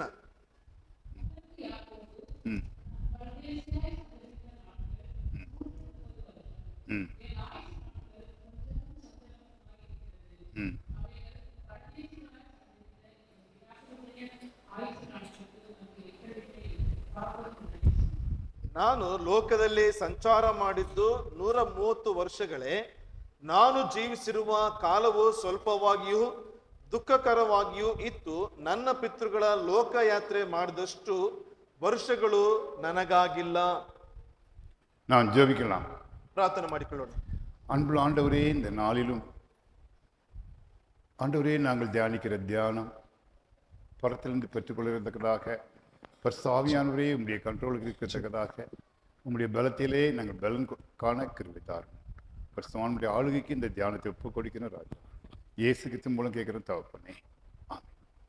பிரியமானவர்களே, இன்னைக்கு யாக்கோபுங்கிற ஒரு பக்தனுடைய வாழ்க்கையை நாம் பார்க்க போறோம். ಪ್ರಿಯವಾದರೆ ಈ ಒಂದು ದಿವಸದಲ್ಲಿ ಯಾಕೋಬ ಎಂಬತಕ್ಕಂಥ ಒಬ್ಬ ವ್ಯಕ್ತಿಯ ಕುರಿತಾಗಿ ನಾವು ತಿಳಿದುಕೊಳ್ಳೋಣ. நமக்கு எல்லாருக்கும் தெரியும், ஆபிரகாம் அவர் வந்து முதல்ல தேவனுடைய ஊழியக்காரர். ನಮ್ಮೆಲ್ಲರಿಗೂ ಗೊತ್ತಿದೆ ಯಾಕೋಬನ್ ಎಂಬುದಾಗಿ, ಅಬ್ರಹಾಂ ಎಂಬುದಾಗಿ ಮೊದಲು ದೇವರ ಒಬ್ಬ ಸೇವಕನಾಗಿರ್ತಕ್ಕಂಥವನು. ஆதியாகமம் 12ாம் அதிகாரத்திலே அவருடைய வாழ்க்கை தொடரும். ಆದಿಕಾಂಡ 12ನೇ ಅಧ್ಯಾಯದಿಂದ ಅವರ ಒಂದು ಜೀವನ ಪ್ರಾರಂಭವಾಗ್ತದೆ. அவருடைய பையன், ஒரே ஒரு பையன் ஈசாக்கு. ಆತನ ಒಬ್ಬನೇ ಒಬ್ಬ ಮಗನಾಗಿರ್ತಕ್ಕಂಥವನು ಈಸಾಕ. அவருக்கு 2 பிள்ளைங்க பிறக்கிறாங்க. ಅವರಿಗೆ 2 ಮಕ್ಕಳು ಹುಡ್ತಾ ಇದ್ದಾರೆ, ஏசா, யாக்கோபு. ಅವರ ಹೆಸರು ಏಸಾವ ಮತ್ತು ಯಾಕೋಬ. இந்த 2 பேரையும் ஈசாக்கு ரொம்ப நல்லா வளர்க்குறாரு. ಆ ಇಬ್ಬರು ಮಕ್ಕಳನ್ನ ತುಂಬಾ ಉತ್ತಮ ರೀತಿಯಲ್ಲಿ ಈಸಾಕನು ಬೆಳೆಸ್ತಾ ಇದ್ದಾನೆ. ஆனா ஈசாக்குக்கு இடையில கண்ணு தெரியாம போயிடுது. ಆ ಈಸಾಕನಿಗೆ ಮಧ್ಯದಲ್ಲಿ ಏನಾಯ್ತು ಅಂತಂದ್ರೆ ಕಣ್ಣು ಕಾಣದೇ ಇರತಕ್ಕಂತ ರೀತಿ கண்ணு ಆಯ್ತು. தெரியாம போன உடனே அந்த நேரத்துல யாக்கோபு ஒரு தப்பு பண்ணிடுறாரு. ಆ ಕಣ್ಣು ಕಾಣದಿರ್ತಕ್ಕಂಥ ಸಮಯದಲ್ಲಿ ಯಾಕೋಬನು ಒಂದು ತಪ್ಪನ್ನ ಮಾಡ್ತಾ ಇದ್ದಾನೆ. அவங்க அப்பாவை ஏமாத்திடுறாரு. ತಂದೆಯನ್ನ ಯಾಮಾರಿಸ್ತಾ ಇದ್ದಾನೆ. அவங்க அப்பா மூத்த பையன் ஏசா கிட்ட போய் காட்டுல போய் ஒரு மான் அடிச்சுட்டு வந்து எனக்கு நீ சமைச்சு கொண்டு வான்னு சொல்லும்போது அதை கேட்டுக்கிட்டு இருந்த யாக்கோபு அவனை போல வேஷம் போட்டு கண்ணு தெரியாதனால அவர் மாதிரி சமைச்சு கொடுத்து ஈசாக்குடைய ஆசீர்வாதத்தை வாங்கிட்டு போயிடுறாரு. ಅಲ್ಲಿ ಏನ್ ಹೇಳ್ತಾ ಇದ್ರೆ ಈಸಾಕನ ಬಂದ್ಬಿಟ್ಟು ಏಸವನಿಗೆ ಹೇಳ್ತಾ ಇದ್ದಾರೆ, ನೀನು ಏನಪ್ಪಾ ಅಂತಂದ್ರೆ ಅರಣ್ಯದಲ್ಲಿ ಹೋಗ್ಬಿಟ್ಟು ನನಗೋಸ್ಕರ ಒಂದು ಮಾಂಸದ ಊಟವನ್ನ ಸಿದ್ಧ ಮಾಡಿಕೊಂಡು ತೆಗೆದುಕೊಂಡು ಬಾ ಎಂಬುದಾಗಿ ಹೇಳುವಾಗ ಅಲ್ಲಿ ಆತನ ತೆಗೆದುಕೊಂಡು ಆ ಒಂದು ಶಬ್ದವನ್ನ ಆ ಒಂದು ಮಾತನ್ನ ಯಾಕೋಬನ ಕೇಳಿಸಿಕೊಳ್ಪಟ್ಟವನಾಗಿ ಅವನ ರೀತಿಯಲ್ಲಿ ವೇಷವನ್ನು ಧರಿಸಿಕೊಳ್ಪಟ್ಟವನಾಗಿ ಊಟವನ್ನು ಸಿದ್ಧ ಮಾಡಿಕೊಂಡು ಬಂದು ಅವನಿಂದ ಆಶೀರ್ವಾದವನ್ನು ಪಡೆದುಕೊಳ್ತಾ ಇದ್ದಾನೆ. இந்த கதை எல்லாரும் தெரிந்த கதை தான். ಈ ಕಥೆ ಎಲ್ಲರಿಗೂ ಗೊತ್ತಿರ್ತಕ್ಕಂಥದ್ದು. சிறு பிள்ளைங்களுக்கு ஒரு தெரியாது, நீ கத்துக்கிடுவீங்க. ವಿಶೇಷವಾಗಿ ಮಕ್ಕಳಿಗೆ ಇದು ಗೊತ್ತಿರೋದಿಲ್ಲ, ಕಲ್ತ್ಕೊಳ್ರಿ. யாக்கோபு ஏசாவுக்கு பயந்து ஒரு மனிதனுக்கு பயந்து ஊரை விட்டு தகப்பன் தாயை விட்டு ஓடுகிறான். ಅಲ್ಲಿ ಯಾಕೋಬ ಏನಂತಂದ್ರೆ ತನ್ನ ಒಂದು ಅಣ್ಣನಿಗೆ ಆತನು ಭಯಪಟ್ಟವನಾಗಿ ತನ್ನ ಊರನ್ನ ಬಿಟ್ಟು ಬೇರೆ ಊರಿಗೆ ಹೋಗ್ತಾ ಇದ್ದಾನೆ. போகும்போது என்ன நடக்குது, ಅಲ್ಲಿ ಹೋಗ್ಬೇಕಾದ್ರೆ ಏನಾಗ್ತಾ ಇದೆ, ராத்திரி படுத்திருக்கிறாரு. ರಾತ್ರಿಯ ಸಮಯದಲ್ಲಿ ಮಲ್ಕೊಂಡಿದ್ದಾನೆ. அங்க ஒரு கனவு காண்றாரு. ಅಲ್ಲಿ ಒಂದು ಕನಸನ್ನ ಆತನು ಕಾಣ್ತಾ ಇದ್ದಾನೆ. அப்போ ஆண்டவர் சொல்றாரு, ಆಗ ದೇವ್ರು ಹೇಳ್ತಾ ಇದ್ದಾರೆ, நீ எங்க போனாலும் உன் கூட இருப்பேன், ನಾನು ನೀನ್ ಎಲ್ಲೇ ಹೋದ್ರು ಕೂಡ ನಿನ್ನ ಜೊತೆಯಲ್ಲಿ ಇರ್ತೀನಿ, உன் கூட வருவேன், ನಿನ್ನ ಜೊತೆಯಲ್ಲಿ ಬರ್ತೀನಿ. நீ இந்த தூங்குற இடத்துக்கு மறுபடியும் எனக்கு நீ ಕಾಣಿಕೆ பண்ணுವೆ ಕೊಡ್ಬೆ, ನೀನು ಮಲ್ಕೊಂಡಿರ್ತಕ್ಕಂಥ ಇದೇ ಸ್ಥಳಕ್ಕೆ ಪುನಃ ನೀನು ಬಂದ್ಬಿಟ್ಟು ಕಾಣಿಕೆಯನ್ನು ನೀನು ಸಮರ್ಪಿಸ್ತೀಯಾ. யாக்கோபு எழும்புறாரு. ಯಾಕೋಬು ಎಲುಂಬಿ அந்த இடத்துக்கு ಬೆತ್ತೇಲ್ ಎಂದು பெயரிடுகிறார். ಆ ಯಾಕೋಬನಲ್ಲಿ ಎದ್ದ ನಂತರದಲ್ಲಿ ಆ ಒಂದು ಸ್ಥಳಕ್ಕೆ ಬೇತೇಲ್ ಎಂಬತಕ್ಕಂತ ಒಂದು ಹೆಸರನ್ನು ಇಡ್ತಾ ಇದ್ದಾನೆ. அப்புறம் அவங்க மாமா வீட்டுக்கு போறாரு. ಅದಾದ ನಂತರದಲ್ಲಿ ಮಾವನವರ ಮನೆಗೆ ಹೋಗ್ತಾ ಇದ್ದಾನೆ. 20 ವರ್ಷம் இருக்கிறாரு. 20 ವರ್ಷ ಅಲ್ಲಿಗೆ ಇದ್ದಾನೆ. நிறைய சம்பாதிக்கிறாரு. ಅಧಿಕವಾಗಿ ಸಂಪಾದನೆ ಮಾಡಲ್ಪಟ್ಟಿದ್ದಾನೆ. மாமா பிள்ளைங்களை கல்யாணம் பண்றாரு. ಅಲ್ಲಿ ಮಾವನ ಮಕ್ಕಳನ್ನ ಮದುವೆ ಮಾಡಿಕೊಳ್ಪಟ್ಟಿದ್ದಾನೆ. திருப்பி வராரு. ಪುನಃ ಹಿಂತಿರುಗಿ ಬರ್ತಾ ಇದ್ದಾರೆ. அவருக்கு குழந்தைகள் எல்லாம் பிறக்குது. ಅದಾದ ನಂತರದಲ್ಲಿ ಮಕ್ಕಳು ಜನಿಸ್ತಾ ಇದ್ದಾರೆ. 12 பிள்ளைங்க பிறக்குது. ಅಲ್ಲಿ 12 ಜನ ಮಕ್ಕಳು ಅವ್ರಿಗೆ ಹುಟ್ಟತಾ ಇದ್ದಾರೆ. சந்தோஷமா இருக்கிறாரு, ಸಂತೋಷವಾಗಿದ್ದಾನೆ. ஆனா ஒன்னே ஒண்ணு, அவருடைய வாழ்க்கையில அவர் ஒருத்தரை ஏமாத்தினாரு. அப்பாவை ஏமாத்தினது மனசுக்குள்ளேயே குத்திக்கிட்டு இருக்குது. ಅಲ್ಲಿ ಏನಪ್ಪಾ ಅಂತಂದ್ರೆ ಅವರ ಜೀವಿತದಲ್ಲಿ ತಂದೆಯನ್ನ ಯಾಮಾರಿಸಿ ಇರತಕ್ಕಂಥದ್ದು ಇನ್ನು ಮನಸ್ಸಿನಲ್ಲಿ ಅವರಿಗೆ ಚುಚ್ಚುತನ ಇದೆ. வீட்டுக்கு திரும்பி போனா அப்பா இருந்த வீட்டுக்கு திரும்பி போகணும்னு ஆசை இருக்குது, முடியல, பயம் இருக்கு. ಅಲ್ಲಿ ತಂದೆದಂತ ಸ್ಥಳಕ್ಕೆ ಹಿಂತಿರುಗಿ ಹೋಗ್ಬೇಕು ಎಂಬುದಾಗಿ ಆಸೆ ಇದೆ, ಆದ್ರೆ ಸಾಧ್ಯವಾಗ್ತಾ ಇಲ್ಲ. அப்போ அங்கங்கெல்லாம் அப்புறம் போயிட்டு கடைசியாக அன்னைகிட்ட போய் மன்னிப்பு கேட்டு திருப்பி ಜಾಯಿನ್ பண்ணிடுறாரு. ಅಲ್ಲಿ ಅಣ್ಣನ ಬಳಿಗೆ ಕ್ಷಮಾಪಣೆಯನ್ನ ಕೇಳಲ್ಪಟ್ಟವನಾಗಿ ಅಲ್ಲಿ ಪ್ರಯಾಣವನ್ನು ಮಾಡಿ ಕ್ಷಮಾಪಣೆಯನ್ನ ಕೇಳಿ ಆ ಒಂದು ಸ್ಥಳಕ್ಕೆ ಬಂದು ಸೇರ್ತಾನೆ. அந்த எங்க அவர் பயந்தாரோ அதே இடத்துல திரும்பி அந்த இடத்துல ஏல் பெத்தேல் என்று பெயர் வைத்து ದೇವನಿಗೆ ಬಲಿಯಿಡುகிறார். ಯಾವ ಸ್ಥಳದಲ್ಲಿ ದೇವರು ಆ ಒಂದು ಕನಸಿನೊಟ್ಟಿಗೆ ಮಾತನಾಡಲ್ಪಟ್ಟಿದ್ದನೋ ಅದೇ ಸ್ಥಳಕ್ಕೆ ಬರಲ್ಪಟ್ಟವನಾಗಿ ಆ ಒಂದು ಸ್ಥಳಕ್ಕೆ ಏಲ್ ಬೆತೇಲ್ ಎಂಬಂತ ಒಂದು ಹೆಸರನ್ನು ಇಟ್ಟು ಅಲ್ಲಿ ಕಾರ್ಯಗಳನ್ನ ಮಾಡ್ತಾರೆ. இப்போ நம்ம யாக்கோபின் வாழ்க்கையில் நடந்த சில பாடங்களை குறித்து நம்ம பார்க்க போறோம். ಆ ಯಾಕೋಬನ ಜೀವಿತದಿಂದ ಕೆಲವು ಪಾಠಗಳನ್ನ ನಾವು ಕಲ್ತ್ಕೊಳ್ತೀವಿ. முதல் ஸ்லைட் போடலையோ, இன்னொரு ஸ்லைடு உண்டு. Right, okay, right. அப்போ முதல் பாயிண்ட் இன்னைக்கு நான் உங்களோடு கூட பேச போறது, உங்கள் பயணத்தை பற்றி நேர்மையாக இருங்கள். ನಿಮ್ಮ ಪ್ರಯಾಣದ ಬಗ್ಗೆ ನೀವು ಯಾವಾಗಲೂ ಪ್ರಾಮಾಣಿಕ ಉಳ್ಳವರಾಗಿ ಇರ್ರಿ. எல்லார் வாழ்க்கையிலையும் ஆண்டவர் யாத்ரிகம் அல்லது பிரயாணம் கொடுத்திருக்கின்றார். ಪ್ರತಿಯೊಬ್ಬರ ಜೀವಿತದಲ್ಲಿ ದೇವರು ಒಂದು ಪ್ರಯಾಣವನ್ನ, ಒಂದು ಯಾತ್ರಿಕನ ಪ್ರಯಾಣವನ್ನು ಕೊಡಲ್ಪಟ್ಟಿದ್ದಾರೆ. யாருமே இங்க உலகத்துல நான் இந்த ஊர்லயே இருப்பேன், செட்டில் ஆயிருவேன், பெரிய இது கட்டுவேன் அப்படின்னு யாராவது நீங்க பிளான் பண்ணீங்கன்னா அது தப்பு. ಯಾರಾದ್ರೂ ಇದೇ ಊರಿನಲ್ಲಿ ನಾನು ಇಲ್ಲೇ ಇರ್ತೀನಿ, ಇಲ್ಲೇ ಸೆಟ್ಲ್ ಆಗ್ತೀನಿ, ಇಲ್ಲೇ ಒಂದು ಏನೋ ಒಂದು ನನ್ನ ಒಂದು ಏನಪ್ಪಾ ಅಂತಂದ್ರೆ ಕುಟುಂಬ ಕಟ್ತೀನಿ ಎಂಬುದಾಗಿ ಹೇಳುವಾಗ ಅದು ತಪ್ಪು. சிலர் சொல்லுவாங்க, என்கிட்ட நான் இங்க எம்ஏ படிப்பேன், வேலை செய்வேன், நிறைய சம்பாதிப்பேன், நல்ல பிள்ளையை கல்யாணம் பண்ணுவேன், அப்படி இப்படின்னு என் மனக்கோட்டை கட்டி என்னென்னமோ சொல்லுவாங்க. ಕೆಲವರು ಅಂಕಲ್ ಅವರ ಜೊತೆಯಲ್ಲಿ ಮಾತನಾಡ್ತಾರೆ, ನಾನು ಎಮ್ಮೆ ಓದ್ತೀನಿ, ಹಾಗೆ ಓದ್ತೀನಿ, ಇದನ್ನ ಮಾಡ್ತೀನಿ ಎಂಬುದಾಗಿ. ಅದಾದ ನಂತರದಲ್ಲಿ ಮದುವೆ ಮಾಡಿಕೊಳ್ತೀನಿ ಎಂಬುದಾಗಿ ಅನೇಕ ರೀತಿಯಾದಂತ ಒಂದು ಕನಸಿನ ಕೋಟೆಯನ್ನ ಅವ್ರ ಮನಸ್ಸಿನಲ್ಲಿ ಕಟ್ಕೊಂಡಿರ್ತಾರೆ, ಏನೇನೋ ಮಾತಾಡ್ತಾರೆ. அது தப்பு இல்லை, ಅದು ತಪ್ಪಲ್ಲ, அவருடைய ஆசைகள். ಅದು ಅವರ ಒಂದು ಆಸೆಗಳು. ஆனா நம்ம நாளைக்கு நம்ம உயிரோடு இருப்போமாங்கிறது கொஸ்டின். ಆದ್ರೆ ನಾಳೆ ನಾವು ಜೀವದಿಂದ ಇರ್ತೀವ ಎಂಬತಕ್ಕಂಥದ್ದೇ ಪ್ರಶ್ನೆ. நியூஸ் பேப்பர்ல டிவியில என்ன பார்க்குறோம்? ನ್ಯೂಸ್ ಪೇಪರ್ ಹಾಗೂ ಟಿವಿಗಳಲ್ಲಿ ಏನ್ ನೋಡ್ತೀವಿ? குஜராத்ல ஒரு பஸ் எரிஞ்சி 52 பேர் செத்து போயிட்டாங்க. ಗುಜರಾತ್ ನಲ್ಲಿ 52 ಜನ ಬಸ್ ಅದು ಬೆಂಕಿಗೆ ಆಹುತಿ ಆಗಿ ಅಲ್ಲಿ 52 ಜನ ಮರಣ ಹೊಂದಿದ್ದಾರೆ. அந்த பஸ்ல போறவங்களுக்கு யாருமே நான் அன்னைக்கு எரிஞ்சு போகணும் யாருக்குமே தெரியாது. ಆ ಬಸ್ ನಲ್ಲಿ ಹೋಗುವಂತವ್ರಿಗೆ ಯಾರಿಗೂ ಕೂಡ ಈ ಬಸ್ ಇವತ್ತು ಬೆಂಕಿಗೆ ಇಲ್ಲಿ ಸುಟ್ಟು ಹೋಗ್ತದೆ ಎಂಬುದಾಗಿ ಗೊತ್ತಿರುವುದಿಲ್ಲ. ஆனா ஒண்ணே ஒண்ணு, ಆದ್ರೆ ಒಂದೇ ಒಂದು, தேவனுடைய பிள்ளைகளாக இயேசு கிறிஸ்துவின் இரத்தத்தினால் கழுவப்பட்ட நமக்கு இந்த மாதிரி வாழ்க்கையில் பயணத்துல பயம் இருக்காது. ಆದ್ರೆ ಯೇಸು ಕ್ರಿಸ್ತನ ರೀತಿಯಲ್ಲಿ ಆತ ಒಂದು ಕಾರ್ಯಗಳನ್ನು ಮಾಡುವಂತವರಿಗೆ ಈ ಒಂದು ಲೋಕದ ಯಾತ್ರೆಯಲ್ಲಿ ಯಾವುದೇ ರೀತಿಯಾದಂತ ಒಂದು ಭಯವು ನಮ್ಮಲ್ಲಿ ಇರುವುದಿಲ್ಲ. ஆண்டவர் மேல முழு பலத்தை வச்சிருப்போம். ದೇವರ ಮೇಲೆ ಸಂಪೂರ್ಣವಾದಂತ ಒಂದು ನಂಬಿಕೆ ಇಟ್ಕೊಂಡಿರ್ತೀವಿ. அப்போ இன்னைக்கு நம்முடைய வாழ்க்கை பயணத்தை பற்றி நான் உங்களோடு கூட பேச போறேன். ಇವತ್ತಿನ ದಿವಸದಲ್ಲಿ ನಮ್ಮ ಜೀವಿತದ ಒಂದು ಪ್ರಯಾಣವಾದ ಕುರಿತಾಗಿ, ಯಾತ್ರಿಕನ ಪ್ರಯಾಣದ ಕುರಿತಾಗಿ ಮಾತನಾಡೋದಕ್ಕಿದ್ದೇನೆ. டிராவல், பயணம் அல்லது யாத்ரிகம் அப்படின்னா என்ன? ಆ ಪ್ರಯಾಣ ಅಥವಾ ಒಂದು ಯಾತ್ರಿಕ ಒಂದು ಪ್ರಯಾಣ ಎಂಬುದಾಗಿ ಹೇಳುವಾಗ ಅದರ ಅರ್ಥ ಏನು? இப்போ இந்த நாள் நான் சென்னைக்கு போனேன் ஒரு கல்யாணத்துக்கு. ಇಂದಿನ ದಿವಸ ಅಂಕಲ್ ಅವರು ಚೆನ್ನೈ ಪ್ರಾಂತಕ್ಕೆ ಮದುವೆಗಾಗಿ ಹೋಗಲ್ಪಟ್ರು. அப்போ கல்யாணத்துக்கு நான் போகும்போது போற வழியில எத்தனையோ பஸ் எத்தனையோ காரு எங்களை முந்திக்கிட்டு போகும்போது உரசிக்கிட்டு போகுது. இன்னும் கொஞ்சம் ஒரு அடி உரசிச்சுன்னா எங்க கார் கவுந்துரும். ಅಲ್ಲಿ ನೋಡ್ತೇವೆ ಏನಪ್ಪಾ ಅಂತಂದ್ರೆ, ಒಂದು ಮಾರ್ಗದಲ್ಲಿ ಹೋಗುವಂತ ಸಂದರ್ಭದಲ್ಲಿ ಪಕ್ಕದಲ್ಲೇ ಬರ್ತಕ್ಕಂಥ ವಾಹನಗಳು ತುಂಬಾ ಪಕ್ಕದಲ್ಲಿ ಬಂದು ಸ್ವಲ್ಪ ಬಂದ್ರೇನೆ ಒಂದು ವಾಹನವು ಏನಪ್ಪಾ ಅಂತಂದ್ರೆ ಬೀಳುವಂತ ರೀತಿಯಲ್ಲಿ ಹತ್ತಿರದಲ್ಲಿ ಬಂದು ಹೋಗ್ತವೆ. ஆனா என்னுடைய ஆசை என்னன்னா, இன்னைக்கு 4 மணி கல்யாணம், 3:30க்கு அங்க இருக்கணும் அப்படின்னு என்னுடைய ஆசை. ಆದ್ರೆ ನಮ್ಮ ಅಂಕಲ್ ಅವರ ಆಸೆ ಏನಪ್ಪಾ ಅಂತಂದ್ರೆ 4 ಗಂಟೆಗೆ ಮದುವೆ ಎಂಬುದಾಗಿ ಹೇಳುವಾಗ 3:30ಗೆಲ್ಲ ಅಲ್ಲಿ ಹೋಗಿ ಸೇರ್ಬೇಕು. ஆனா போய் சேர்வனுங்கிறது பெரிய கொஸ்டின். ಆದ್ರೆ ಹೋಗಿ ಅಲ್ಲಿ ಸೇರ್ತೇವೆ ಅಂತಕ್ಕಂಥದ್ದು ಒಂದು ದೊಡ್ಡ ಪ್ರಶ್ನೆ. அதே மாதிரி ரிட்டர்ன் ஆகும்போது அதே போல தான். ಅದೇ ರೀತಿಯಾಗಿ ಅಲ್ಲಿಂದ ಹಿಂತಿರುಗಿ ಬರುವಂತದ್ದು ಕೂಡ ಅದೇನೆ. திரும்பி வருமானாங்கிறது எனக்கு என் கையில இல்லை, அது கடவுளுடைய கையில இருக்கு. ಹಿಂತಿರುಗಿ ಬರ್ತೇನೆ ಅಂತಕ್ಕಂಥದ್ದು ನಮ್ಮ ಕೈಗಳಲ್ಲಿಲ್ಲ, ಅದು ಪರಲೋಕ ಇರ್ತಕ್ಕಂಥ ದೇವರ ಕೈಗಳಲ್ಲಿ ಇದೆ. ஆனா உலக மனிதர்கள் என்ன சொல்லுவாங்க? ಆದ್ರೆ ಲೋಕದಲ್ಲಿ ಇರ್ತಕ್ಕಂಥ ಮನುಷ್ಯರು ಏನ್ ಹೇಳ್ತಾರೆ?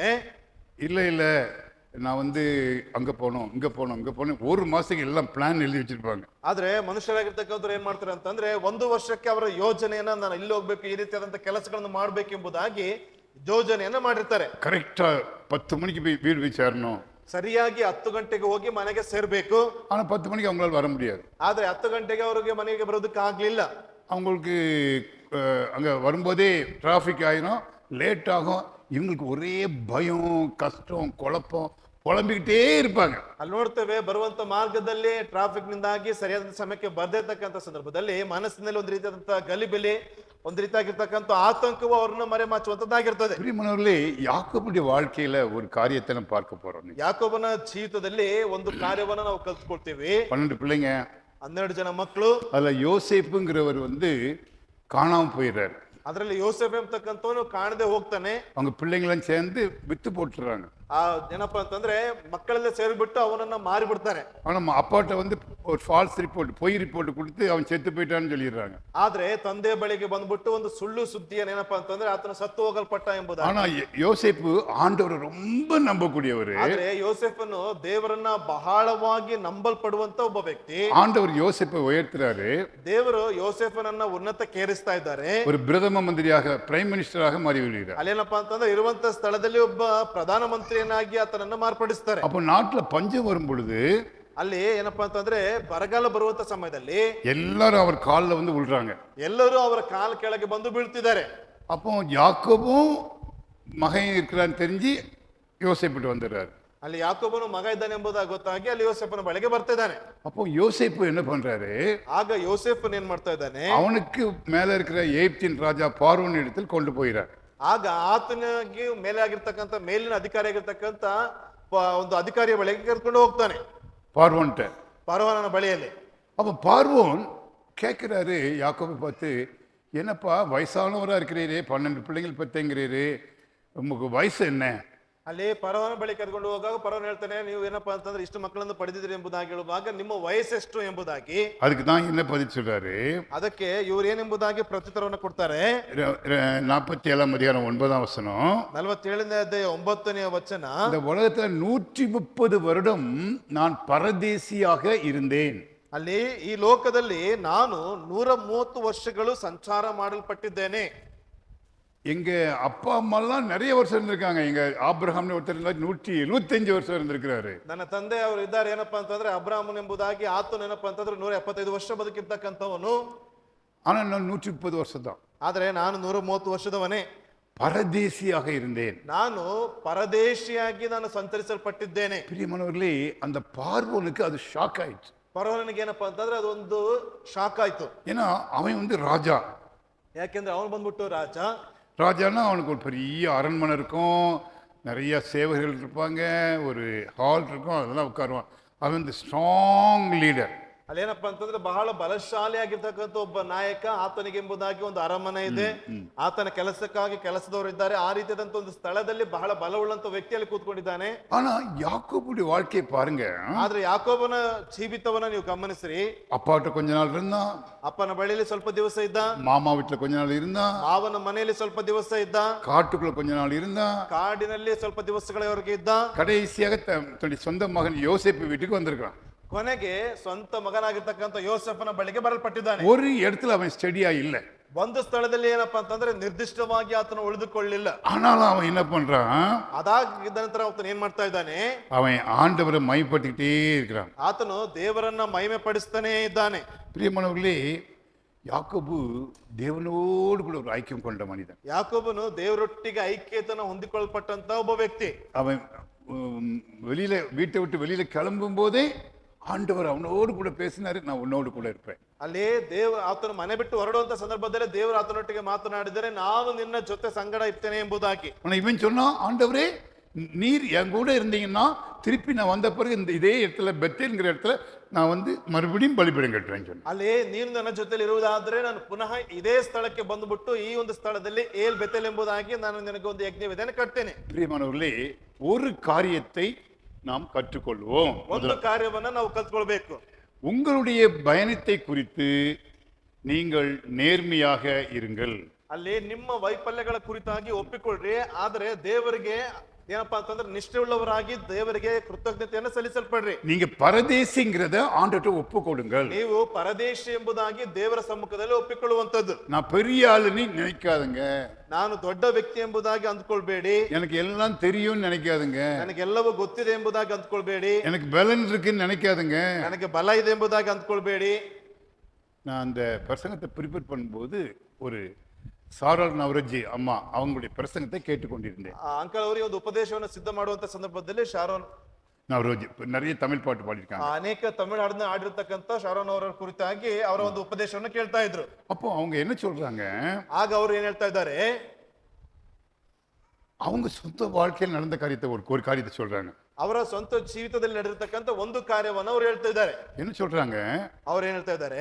என்னுடைய வாழ்க்கையில ಅವರ ಜೀವಿತದಲ್ಲಿ ஒரு நாள் அவங்க ரொம்ப கஷ்டப்பட்டாங்களாம். ಒಂದು ದಿವಸ ತುಂಬಾ ಕಷ್ಟಪಡಲ್ಪಟ್ಟಿದ್ದಾರೆ. எதுக்கு கஷ்டப்பட்டாங்களா? ಯಾವ ಕಾರಣಕ್ಕಾಗಿ ಕಷ್ಟಪಟ್ಟಿದ್ದಾರೆ? ஆண்டவரே, மோசையோட வாழ்க்கையில அவருக்கு சாகுற மட்டுக்கும் ಕಣ್ಣು நல்ல பார்வை கொடுத்தீரு. ಮೋಶೆ ಸಾಯುವವರೆಗೂ ಆತನಿಗೆ ಬಹಳ ಸ್ಪಷ್ಟವಾಗಿ ಕಣ್ಣು ಕಾಣುವಂತ ರೀತಿಯಲ್ಲಿ ದೃಷ್ಟಿಯನ್ನು ಕೊಡಲ್ಪಟ್ಟಿದ್ದೀರಿ.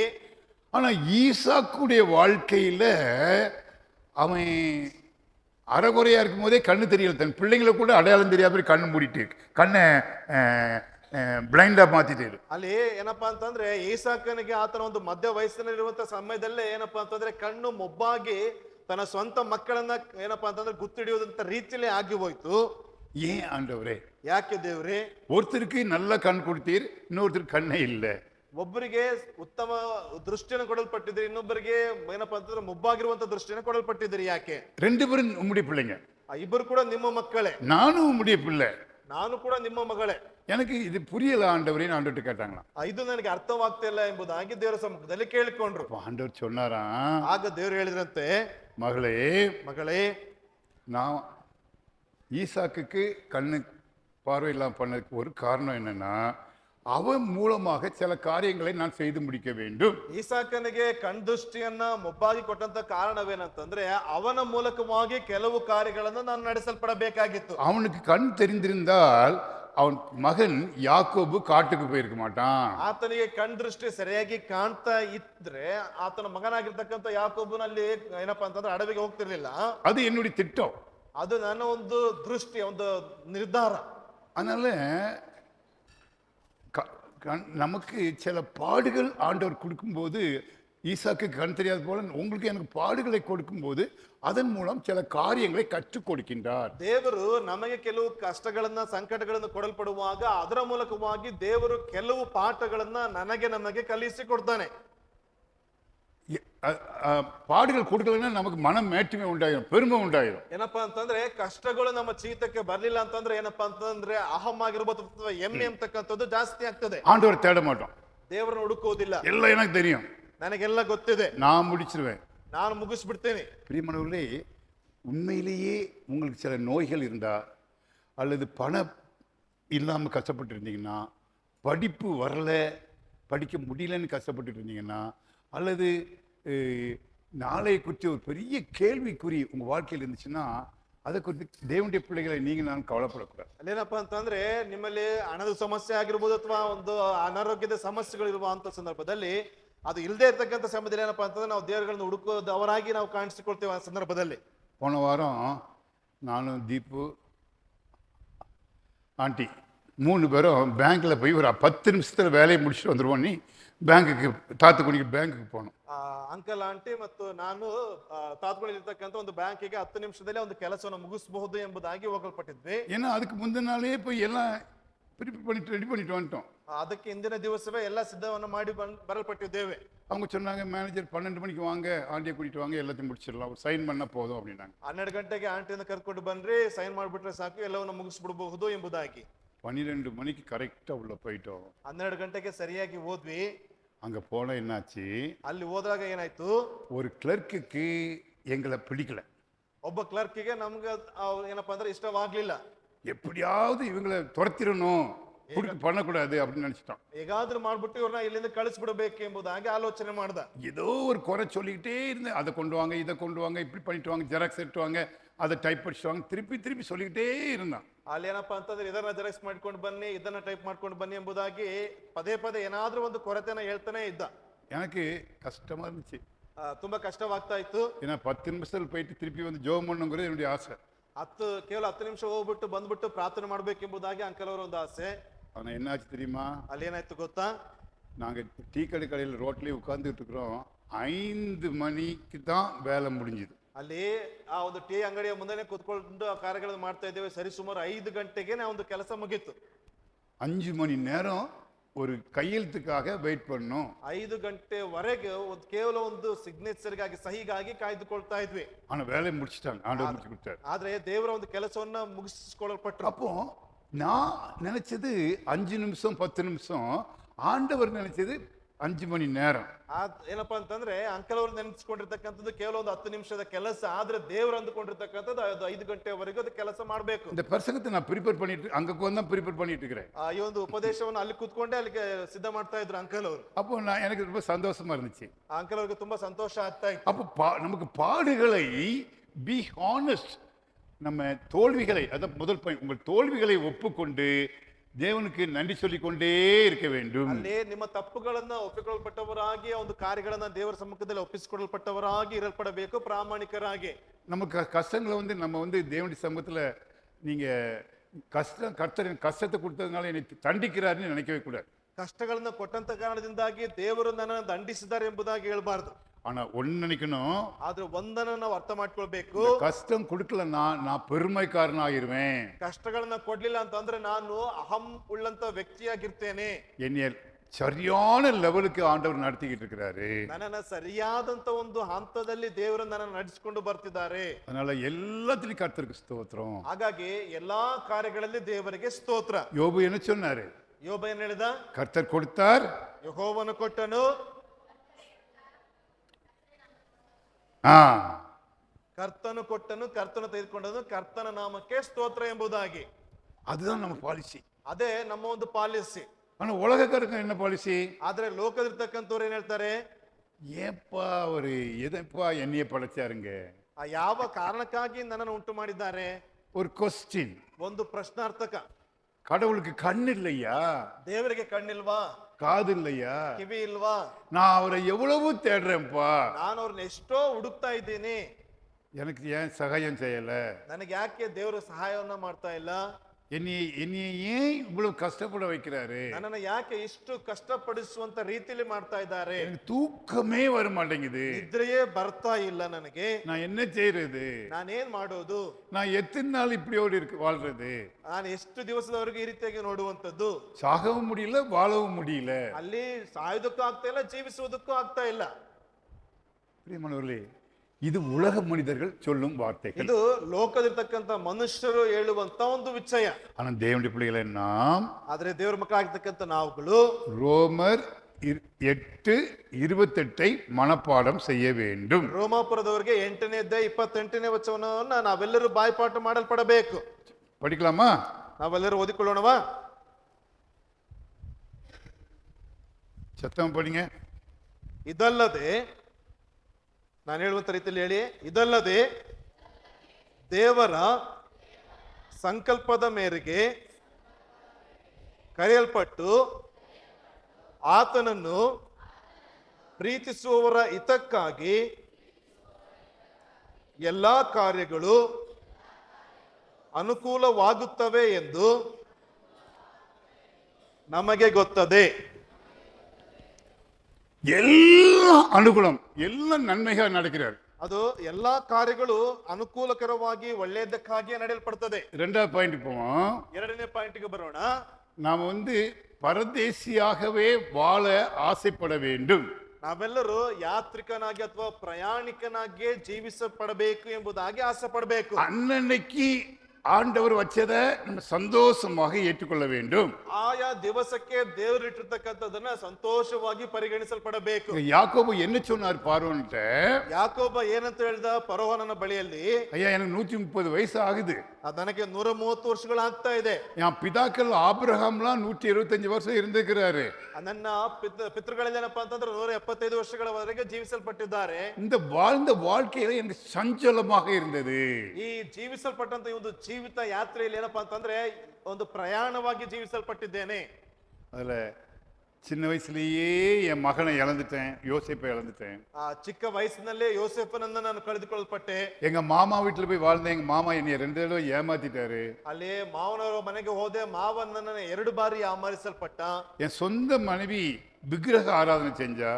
ನನ್ನ ಸ್ವಂತ ಮಡದಿ ಏನಪ್ಪಾ ಅಂತಂದ್ರೆ ವಿಗ್ರಹ ಆರಾಧನೆ ಮಾಡಲ್ಪಟ್ಟಿದ್ದಾಳೆ. என் பிள்ளைங்களும் கூட என்கிட்ட நிறைய பொய்யை சொல்லி மறைச்சிட்டாங்க. ನನ್ನ ಸ್ವಂತ ಮಕ್ಕಳು ನನಗೆ ಅನೇಕ ವಿಧವಾದಂತ ಸುಳ್ಳುಗಳನ್ನ ಹೇಳಿ ಮರೆಮಾಚಲ್ಪಟ್ಟಿದ್ದಾರೆ. என் பையன் இறந்து போயிட்டான்னு எல்லாரும் சேர்ந்து போய் சொல்லிட்டாங்க. ನನ್ನ ಮಗ ಸತ್ತು ಹೋಗಲ್ಪಟ್ಟಿದ್ದಾನೆಂಬುದಾಗಿ ಎಲ್ಲರೂ ಸೇರಿ ಸುಳ್ಳನ್ನ ಹೇಳಲ್ಪಟ್ಟಿದ್ದಾರೆ. ஆனாலும் ஆண்டவர் என் கூட இருந்தாரு. ಆದ್ರೂ ಕೂಡ ದೇವರು ನನ್ನ ಜೊತೆಯಲ್ಲಿ ಇರಲ್ಪಟ್ಟಿದ್ದಾರೆ. சஞ்சலப்பட்ட, இந்த தமிழ்ல சஞ்சலப்பட்ட நாட்கள் போட்டுருக்குது. அதாவது கஷ்டப்பட்ட நாட்கள் போட்டு கன்னடத்தில் என்ன போட்டு ಸಂಚಾರ ಮಾಡಿದ್ದು. ஆமா, என் வாழ்க்கையில் நான் சஞ்சலம் உள்ள வான்சனாக காணப்பட்டேன். ನಾನು ಈ ಲೋಕದಲ್ಲಿ ಸಂಚಾರ ಮಾಡುವವನಾಗಿ ಜೀವಿಸಲ್ಪಟ್ಟವನಾಗಿದ್ದೆ. இந்த மலை மேல நான் போகும்போதெல்லாம் அந்த காலத்தில் ஸ்பீடை ஏறிடுவேன். ಅಂಕಲ್ ಅವರು ಒಂದು ಬೆಟ್ಟವನ್ನು ಹತ್ತುವಂತ ಸಂದರ್ಭದಲ್ಲಿ ಕೆಲವು ದಿವಸಗಳ ಹಿಂದೆ ಬಹಳ ಸ್ಪೀಡ್ ಆಗಿ ಹತ್ತಾ ಇದ್ರು. 10 வருஷத்துக்கு முன்னாடி எங்கேயுமே ஸ்டாப் ஆகாம நான் ஏறிடுவேன். 10 ವರ್ಷಗಳ ಹಿಂದೆ ಎಲ್ಲಿ ಕೂಡ ನಿಂತ್ಕೊಳ್ಳದೇನೆ ವೇಗವಾಗಿ ಒಂದು ಬೆಟ್ಟವನ್ನು ಹತ್ತಾ ಇದ್ರು. இப்போ ஒரு 2 இடத்துல ஸ்டாப் பண்ணி ஏறுறேன். ಈಗ 2 ಸ್ಥಳಗಳಲ್ಲಿ ಸ್ವಲ್ಪ ನಿಧಾನಿಸಿ ಅದಾದ ನಂತರದಲ್ಲಿ ಹತ್ತಲ್ಪಡ್ತೇನೆ. ஸ்பீடா ஏறினேன்னா அவ்வளவுதான் அவுட்டு.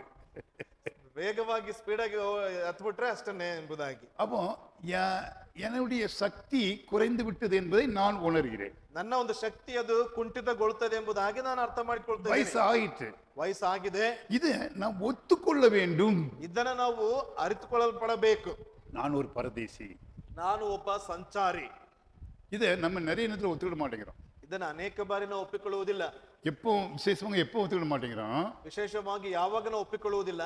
நமக்கு சொந்தக்காரங்க, அதை நமக்கு தெரிஞ்சவங்க, நண்பர்கள், நம்ம போல இருந்தவங்க இன்னைக்கு ரொம்ப நல்லா இருக்கும்போது, எப்பா அவன் எப்படி இருக்கான்ப்பா, நான் ஏன்ப்பா இப்படி போனேன் அப்படின்னு. ಅಲ್ಲಿ ಏನಪ್ಪಾ ಅಂತಂದ್ರೆ ನಮ್ಮ ಸ್ವಂತದವರಾಗಿರ್ಬೋದು ಅಥವಾ ನಮ್ಮ ಸಂಬಂಧಿಕರು ಏನಪ್ಪಾ ಅಂತಂದ್ರೆ ಬಹಳ ಉನ್ನತ ಸ್ಥಿತಿಗೆ ಬರುವಂತ ಸಂದರ್ಭದಲ್ಲಿ ನಾವು ಅಂದ್ಕೊಳ್ತೀವಿ, ಯಪ್ಪ ನಾನು ಯಾಕೆ ಈ ರೀತಿಯಾಗಿ ಇದ್ದೇನೆ ಇನ್ನು ಎಂಬುದಾಗಿ. எங்க ஊருக்கு நான் போனேன்னா சொல்லுவாங்க, உங்க கூட படிச்ச ஒருத்தர் கலெக்டரா இருக்கான்னு சொல்லுவாங்க.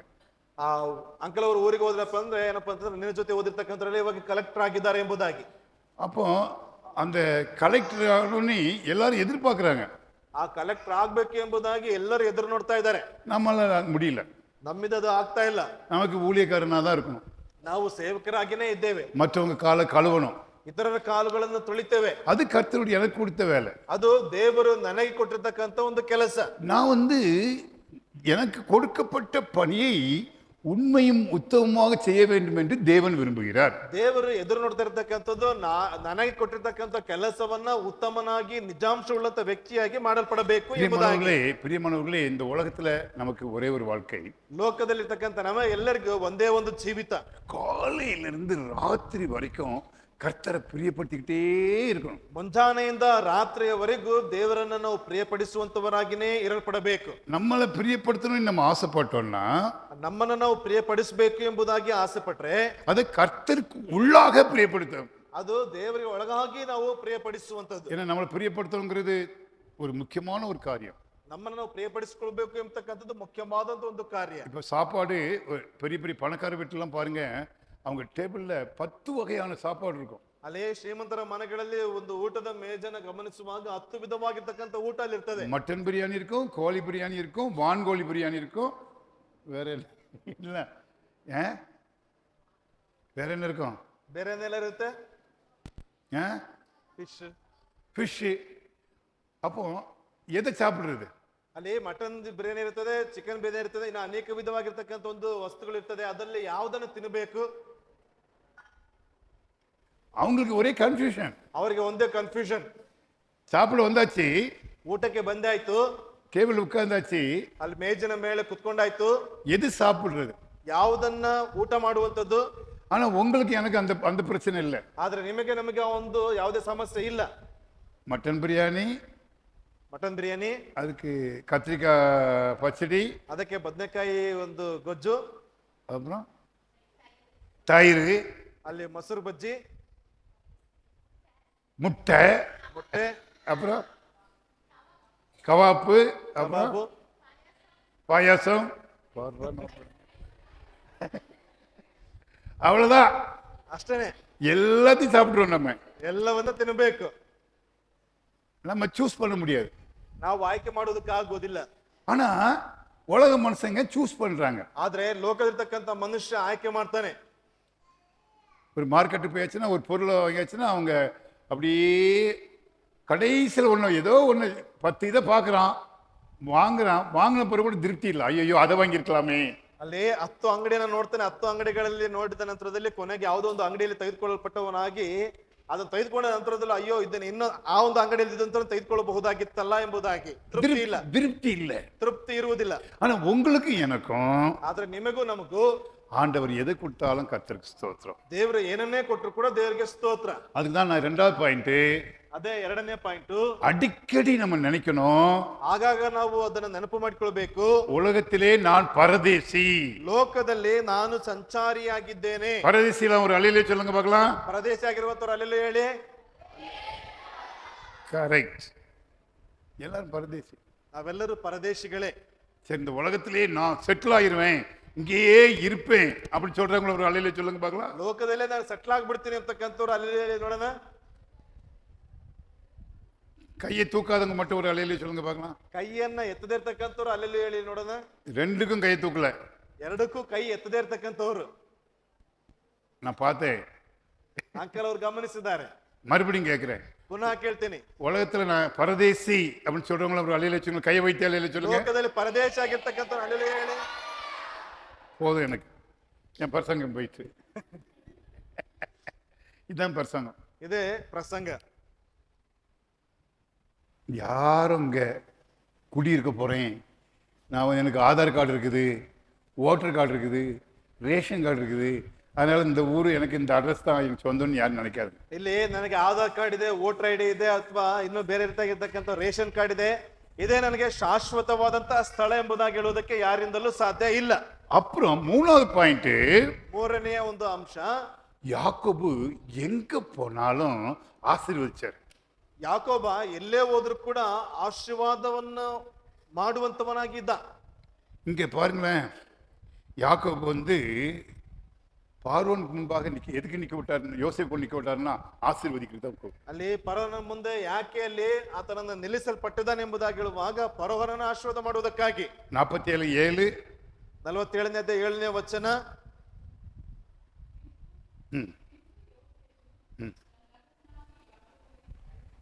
ಹ್ಮ್ ಹ್ಮ್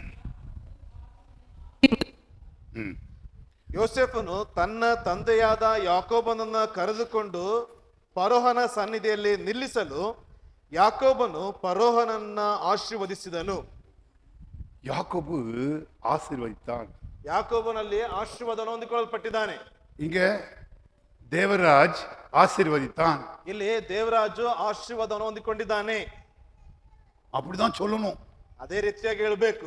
உங்களை பார்த்து இந்த அங்கிள் வந்துட்டாரு, இந்த அங்கிள் வந்து நம்மளை பிளஸ் பண்ணுவாரு, ಈ ಅಂಕಲ್ ಬಂದಿದ್ದಾರೆ, ಇವರು ಬಂದ್ಬಿಟ್ಟು ನನ್ನನ್ನು ಆಶೀರ್ವಾದ ಮಾಡ್ತಾರೆ, ஐயோ அங்கிள் வந்துட்டாரப்பா அப்படின்னு பயந்து ஓடக்கூடாது. நீங்க ಅಂಕಲ್ ಬಂದಿದಾರಪ್ಪ ಅಂತ ಹೇಳ್ಬಿಟ್ಟು ಬಾಯದಿಂದ ಓಡಿ ಹೋಗುವಂತವ್ರಾಗಿರ್ಬಾರ್ದು.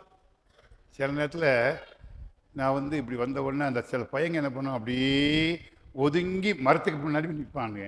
ಅಂಕಲ್ ಅವ್ರು ಬರುವಂತ ಸಮಯದಲ್ಲಿ ಕೆಲವು ಮಕ್ಳು ಏನ್ ಮಾಡ್ತಾರೆ ಅಂತಂದ್ರೆ ಬಾಯದಿಂದ ಒಂದು ಮರದ ಕೆಳಗೆ ಬಚ್ಚಿಟ್ಕೊಳ್ತಾರೆ. ஏன் நிற்பாங்க? ಯಾಕೆ ನಿಂತ್ಕೊಂಡಿರ್ತಾರೆ? எதுக்கு மரத்துக்கிட்ட போய் ஒதுங்குறான்? ಯಾಕೆ ಮರದ ಕೆಳಗಡೆ ನಿಂತ್ಕೊಳ್ತಾ ಇದ್ದಾನೆ ಮರೆಮಚ್ಚಿ? அனில், ಯಾಕೆ எதுக்கு பயப்படுறாங்க அங்கிளுக்கு? ಯಾಕೆ ಭಯಪಡ್ತಾರೆ ಅಂಕಲ್ಗೆ? ಅಂಕಲ್ಗೆ ಯಾಕೆ ಭಯಪಡ್ತಾರೆ? ಅಂಕಲ್ಗೆ தப்பு பண்ணிருப்பாங்க, அதனால வெரி குட், கை விடு கை விடு கை விடு கை விடு. தப்பு பண்ணியிருப்பாங்க, அதனால பயப்படுறாங்க. காது நல்லா கேட்குறது அவனுக்கு. Very good very good. தப்பு ಮಾಡ್ತೇ ಭಯ ಪಡ್ತದೆ. ತಪ್ಪು ಮಾಡಿರುವಂತ ಕಾರಣದಿಂದಾಗಿ ಭಯ ಪಡ್ತಾರೆ. தப்பு பண்ணலன்னா, ತಪ್ಪು ಮಾಡಿಲ್ಲ ಅಂದ್ರೆ பயம் இல்லை. அப்போ நம்ம வந்து எல்லாரையும் ஆசீர்வதிக்கணும். பெரியவங்க ನಾವೆಲ್ಲರೂ ಏನಪ್ಪಾ ಅಂತಂದ್ರೆ ಆಶೀರ್ವಾದವನ್ನ ಮಾಡುವಂತವರಾಗಿರ್ಬೇಕು, ದೊಡ್ಡವರು. என் வாழ்க்கையில நான் வந்து எங்க போனாலும் என் வாழ்க்கையில கடைசியாக காட் பிளஸ் யூ அப்படின்னு ஒரு வார்த்தை வரும். ಅಂಕಲ್ ಅವರು ಎಲ್ಲೇ ಹೋದ್ರು ಕೂಡ ಕೊನೆಗೆ ಏನ್ ಮಾಡ್ತಾರೆ ಅಂತಂದ್ರೆ ಗಾಡ್ ಬ್ಲೆಸ್ ಯು ಎಂಬುದಾಗಿ ಹೇಳಿ ಬರ್ತಾರೆ. கவர்மெண்ட் ஆபீஸ்ல சொன்னவொன்னே எல்லாரும் சிரிப்பாங்க என்னை பார்த்து. ಆ ಗೌರ್ಮೆಂಟ್ ಆಫೀಸರ್ಗಳು, ಅಧಿಕಾರಿಗಳೆಲ್ಲ ಏನಪ್ಪಾ ಅಂತಂದ್ರೆ ಅಂಕಲ್ ಅವ್ರನ್ನ ನೋಡ್ಬಿಟ್ಟು ಭಯ ಏನಪ್ಪಾ ಅಂದ್ರೆ ನಗ್ತಾರೆ, கேலி பண்ணுவாங்க. ಏನಪ್ಪಾ ಅಂತಂದ್ರೆ ಅಪಹಾಸ್ಯ ಮಾಡ್ತಾರೆ.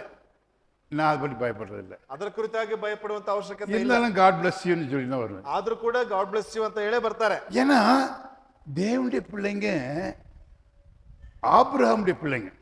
ಯಾಕೆಂದ್ರೆ ದೇವರು ಮಕ್ಕಳಾಗಿರ್ತಕ್ಕಂಥವ್ರು ಅಬ್ರಹಾಮನ ಮಕ್ಕಳಾಗಿರ್ತಕ್ಕಂಥವ್ರಾಗಿದ್ದಾರೆ. 12ನೇ அதிகாரம் ஆதியாகமத்தில் பார்த்தீங்கன்னா ஆபிரகாமை தேவன் அழைக்கிறார். ಅಲ್ಲಿ ಆದಿಕಾಂಡ 12ನೇ ಅಧ್ಯಾಯದಲ್ಲಿ ಗಮನಿಸಿದಾದ್ರೆ ಅಬ್ರಹಾಮನನ್ನ ದೇವರು ಕರೀತಾ ಇದ್ದಾರೆ. அவருக்கு 2 வாக்குத்தத்தம் கொடுக்கிறாரு. 2 ವಿಧವಾದಂತ ವಾಗ್ದಾನಗಳನ್ನ ದೇವರು ಅಲ್ಲಿ ಮಾಡ್ತಾ ಇದ್ದಾರೆ. ஒன்னு, நீ ஆசீர்வாதமாக இருப்பாய். ಮೊದಲನೇದಾಗಿ ನೀನು ಆಶೀರ್ವಾದದ ನಿಧಿಯಾಗಿರ್ತೀಯ. உன்னை ஆசீர்வதிப்பேன். ನಿನ್ನನ್ನ ಆಶೀರ್ವಾದ ಮಾಡ್ತೀನಿ. திருப்பி சொல்றேன், ಪುನಃ ಹೇಳ್ತೀನಿ, உன்னை பழகி பெருக பண்ணுவேன். ನಿನ್ನನ್ನ ಅಭಿವೃದ್ಧಿ ಮಾಡ್ತೀನಿ. ஓ மூலியமா மற்றவங்களையும் பழகி பெருக பண்ணுவேன். ನಿನ್ನ ಮೂಲಕವಾಗಿ ಇತರರನ್ನು ಕೂಡ ಆಶೀರ್ವಾದ ನಾನು ಮಾಡ್ತೇನೆ. பிரியமானவர்களே, இன்னைக்கு உங்க ஒவ்வொருவரையும் என்னையும் ஆண்டவர் ஆசீர்வதிக்கிறார். ಇಲ್ಲಿ ಇರ್ತಕ್ಕಂಥ ನಿಮ್ಮನ್ನು ನಮ್ಮನ್ನು ಪ್ರತಿಯೊಬ್ಬರನ್ನ ದೇವರು ಆಶೀರ್ವಾದ ಮಾಡುವಂತವನಾಗಿದ್ದಾನೆ. நம்ம மூலியமாக மற்றவர்களை ஆசீர்வதிக்கிறார். ನಮ್ಮ ಮೂಲಕವಾಗಿ ಇತರರನ್ನು ಕೂಡ ಆಶೀರ್ವಾದ ಮಾಡ್ತಾರೆ. அப்போ நம்ம காட் பிளஸ் யூ அப்படி சொல்லணும். ಆಗ ನಾವು ಗಾಡ್ ಬ್ಲೆಸ್ ಯು ಎಂಬುದಾಗಿ ಹೇಳಬೇಕು. காட் பிளஸ் யூன்னா தமிழ்ல என்ன? ಗಾಡ್ ಬ್ಲೆಸ್ ಯು ಅಂತಂದ್ರೆ ತಮಿಳಿನಲ್ಲಿ ಏನು சொல்லுங்க. ತಮಿಳಲ್ಲಿ ಏನು? கர்த்தர் உன்னை ஆசீர்வதிப்பார். ಕನ್ನಡದಲ್ಲಿ ದೇವರು ನಿಮ್ಮನ್ನ ಆಶೀರ್ವಾದ ಮಾಡ್ತಾರೆ. பிரியமானவர்களே, இன்னைக்கு மக்கள் வந்து நிறைய பேர் சோர்ந்து போய் இருக்கிறாங்க. ಇವತ್ತಿನ ದಿವಸಗಳಲ್ಲಿ ಅನೇಕ ಜನರು ಸೋತು ಹೋಗಲ್ಪಟ್ಟಿದ್ದಾರೆ.